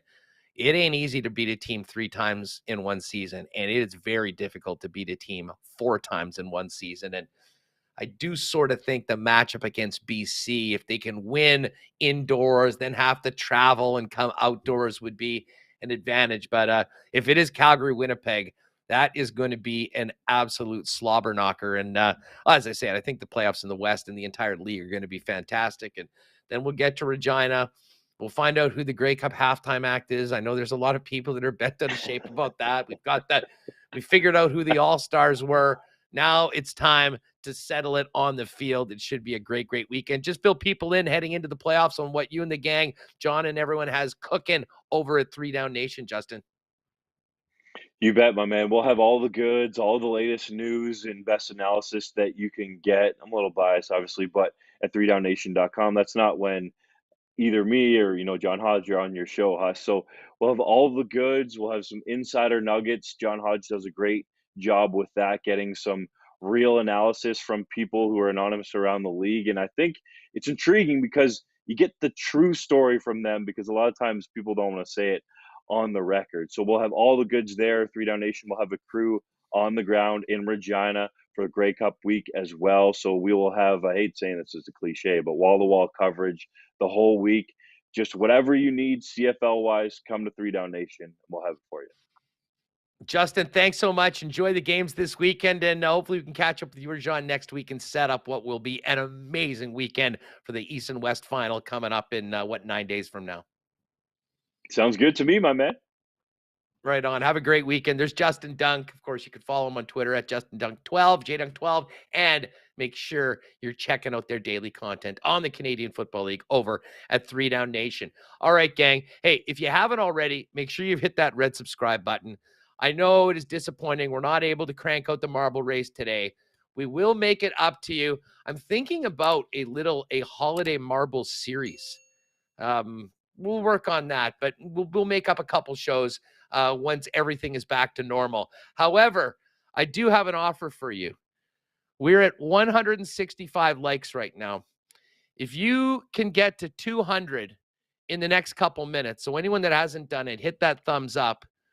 We will bring on our guest producer, Jeremy, aka JRemo, in a couple of minutes. So they're the marching orders. Let's get to 200.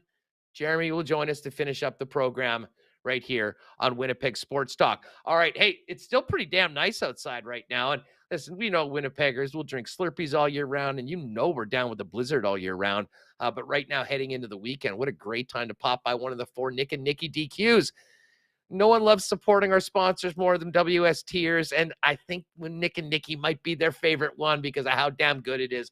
All the amazing blizzard flavors there for you, the ice cream treats you've come to know and love from DQ, not to mention some of the best fast food in the game, including the amazing burgers and my personal favorite, the honey barbecue chicken fingers. And hey, if you've got an event coming up, a little party or something, hit them up on Instagram at DQ Manitoba. Send them a picture. Let them know what you'd like on your DQ ice cream cake, and they'll get it done for you quick and easy for a fast pickup at any of the 4 Nick and Nicky DQs. They're at DQ Niverville, DQ Northgate, DQ Polo Park, and DQ St. Anne's. Huge thanks to Nick and Nicky for the great support since we even did one show here on Winnipeg Sports Talk. And hey, the weekend is here, folks, and what goes better with the weekend than Winnipeg's favorite local beer, Little Brown Jug? Might be a great time or weekend to pop in person down at the great tap room and brewery on William Avenue. The best place because you can try all of the amazing beers, maybe get a couple flights. And my pal Dom was with one of the brewers the couple days. They've just released a new Grolsch beer that I haven't tried yet. I'm looking forward to hopefully this weekend. But it is absolutely highly recommended, as well as some new beers in the new look Good Times Variety Pack as we head into the new season. Little Brown Jug, William Avenue, right down by the Red River Exchange campus. Of course, you can get Little Brown Jug at fine beer stores throughout the city. Grab a 1919 at fine bars and restaurants, and you can always order online for citywide delivery at littlebrownjug.ca. All right, good work. That didn't take long to get 200 legs. Let me I'll tell you this. Why don't we do this right now? I do want to get to the cool bet lines, but well, Jeremy's a big Buffalo guy myself. We've been riding the Sabres throughout. So why don't we bring on my guy Jeremy, not Michael Remus, but we've been calling him JRemo throughout the week. And this is the guy that has been the brains of the operation all week. Again, podcast listeners, you'll have to come back and check out the fun we're having on YouTube. But let's bring Jer in to get a little update on his first week of the WST experience. What's going on? How are you? Well, I'm not sure we'd call me the brains necessarily. It took a lot of help from Alex to catch me up to speed here. Yes, you guys will love that. Alex, we have to give a big public thank you because Alex was so great when Remus was away, worked so well, and he had so much fun, especially probably because of the Winnipeg Sports Talk chat and how lively it is. And I know you've been diving into that as well. But Alex took a full-time job at the Nation Network working on a number of new shows. And he said, oh, man, it sucks. I really was looking forward to doing it. And we were like, we are screwed. I have no idea. We're actually using different software than we normally do when Remus is doing the show. And it wasn't like there was any option. He was having a kid. This was happening, and we knew it was going to happen. So Alex Allard gets the gold star from WST for not only finding you, but also doing all the work to get you trained. And it's been going good. How's the week gone for you, though? Have you enjoyed it and everything that's coming at you in the chat throughout the day? Well, there's a couple sweaty palms moments here, just when you're doing it your first time, and suddenly a curveball comes at me. But yeah, the chat's been great. They gave me a nickname. They have a whole backstory for me now, so I'm just embracing the character. No shortage of creativity. Now, you, of course, are in Ottawa, and the Sens have had a really interesting start. I kind of like, oh, they're pretty good. And then I look at the division, and they're 4-6, but I guess we're still very early, still lots of optimism about the Sens. But I imagine the big story around there right now is the potential sale of the team. And I imagine a lot of people are excited about what it might mean if Ryan Reynolds comes through and buys this club. Kind of an emergence of the sports and the entertainment page on the same spot. Yeah, I think when people first heard the announcement, there was a lot of, oh, they're selling the team. I think, like, I'm also a Montreal Canadiens fan, so it was a weird spot where, like, all of my other Montreal Canadiens fans were like, oh, they're going to Quebec, let's go. But I think this is just a good thing for the team. Obviously, the Melnyk family just sort of boosted the value of this team by opening up all the coffers. So and if we get the coolest NHL owner in the league, I'm happy. I'm so happy. You know what? And we were talking, I guess, when we first met right around the beginning of the season. And I know you went to the home opener there. If you can, just before we get to the action and everything going on this weekend, tell everyone about just how different the buzz has been around the Senators because of the offseason that they had, and the hope that maybe this era of sucking over the last few years is maybe coming to an end, and this team will at least be competitive and playing meaningful games towards the end of the season with a hope of participating in the playoffs. Well, I think anytime Canadian market is out of the toilet, that Canadian fans should be happy. But just being in that arena, like I had been to games over the last couple of years, obviously not the COVID year, but it's always sort of like you look up past the 200s and it's like half empty. But this first game, like I have never seen that many people in the CTC, and I think that's a good sign going forward, especially if this new arena gets built, so that we'll actually be able to go to it without ruining our nights with the traffic and well, anyone that's been there, I'm just going to say, anyone that's been there from out of town, you're like, wait a second, this is where the arena is? I mean, essentially, for people in Winnipeg, imagine if we built it just on the north side of Selkirk. That's essentially what the situation is out there in Canada. But that being said, they got to win a few more games. And very light day in the National Hockey League for our Cool Bet lines today, Jer. Can tell people both Mikko Rantanen and Patrick Laine have scored for the home fans in this Finnish series right now. The Avalanche are up 3-2 after the second period. And only one game otherwise in the National Hockey League tonight. And it's our other favorite team, the Buffalo Sabres, in Carolina to take on the Hurricanes.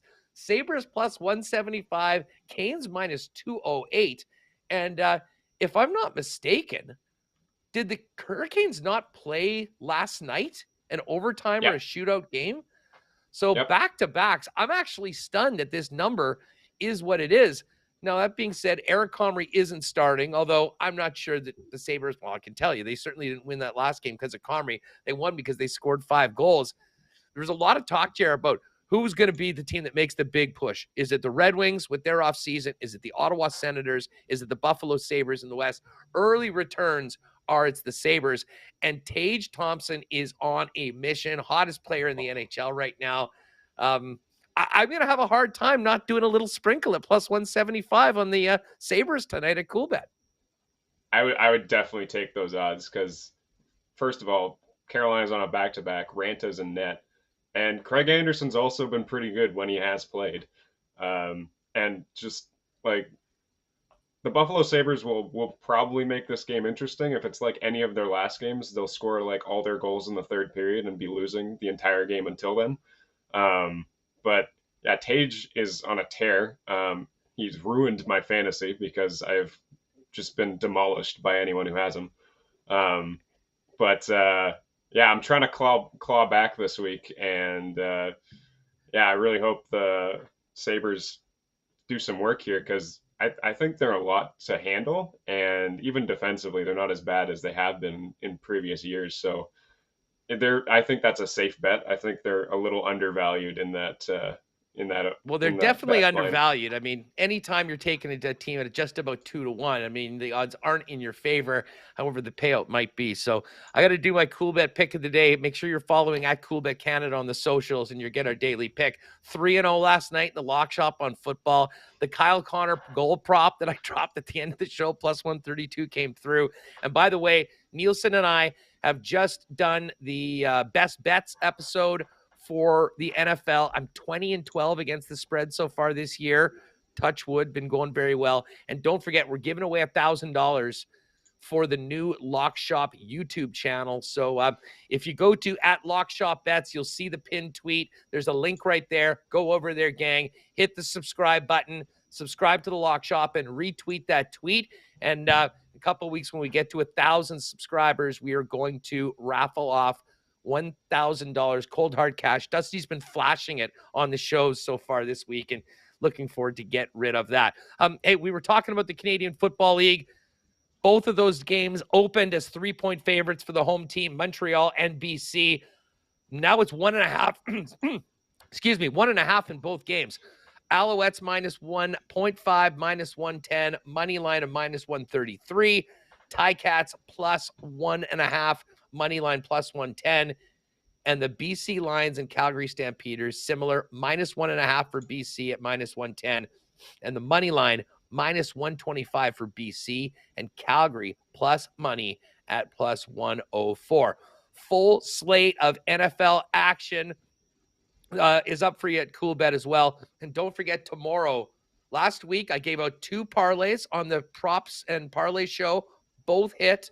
Going to try and keep that going tomorrow, noon Winnipeg time. Subscribe to the Lock Shop YouTube channel. You can check that whenever you want. We'll be going live on our Dustin's Twitter account as well tomorrow with the final Lock Shop heading into the weekend. But don't forget about that $1,000 giveaway. Get on that right now and make sure you're one of the first 1,000 subscribers to the Lock Shop YouTube channel. And if you missed it earlier today, Remus joined me off the top, talk a little bit about his big week in the growing family. And I'm going to the World Cup, folks. Cool Bet has graciously sending myself and Jake Bolin Moss. We'll be doing all sorts of content there on the Cool Bet channels. We'll be doing Winnipeg Sports Talk from Qatar for 2 weeks.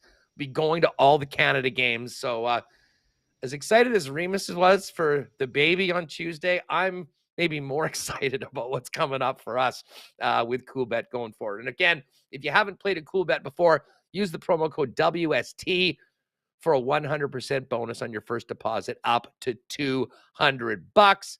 Of a couple weeks before I leave, and it will be very bizarre to be watching the Grey Cup in the middle of the night in the Middle East, but I'm down for it because it's been since 1986 since Canada has been in the World Cup, and any regular viewers and listeners know how geeked I was watching all the qualifying games, and now it's happening. And what a great opportunity for Winnipeg Sports Talk to be a part of the biggest event in the world coming up in a few weeks.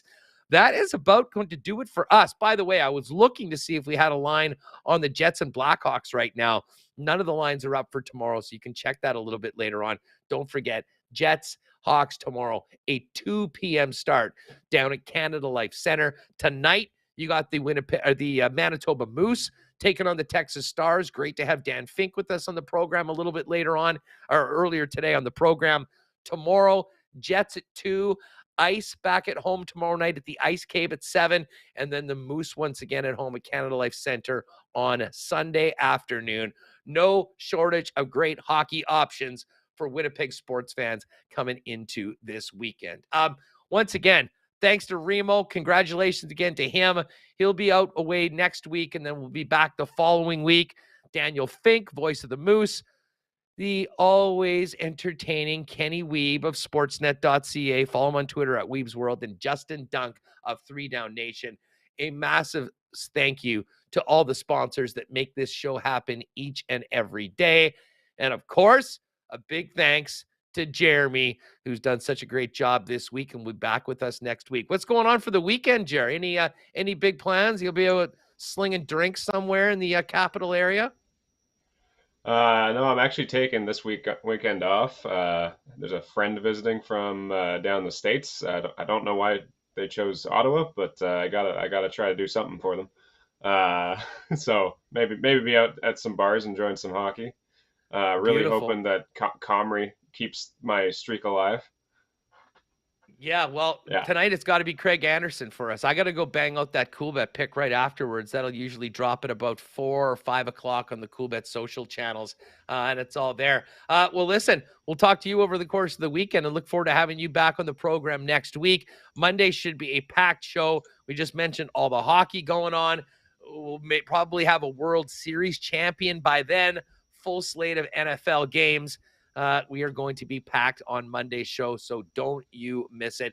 Thanks for being with us, everyone. Again, apologies on no marbles. Marbles will be back, and again, maybe we'll have our makeup series, and it'll be great for the regulars because we'll bang out a couple on some other days, maybe do some standings. I'm working on it, but no marbles today. We apologize, but it will be back very, very soon. Thanks to the sponsors. Thanks to you for making us a part of your day. Make sure you're subscribed to the YouTube channel. Subscribe to the Lock Shop as well. And tell a friend about Winnipeg Sports Talk. We'll see you maybe this weekend if I bump into you at the hockey game. If not, you will see me back here 1 o'clock p.m. Monday when we get going for another week of Winnipeg Sports Talk. Have a great one, everyone, and thanks for being with us. Oh, my God. Oh! Shut it down. Let's go home. Thanks for tuning in to Winnipeg Sports Talk Daily. Make sure to subscribe on YouTube and your favorite podcast feed at winnipegsportstalk.com.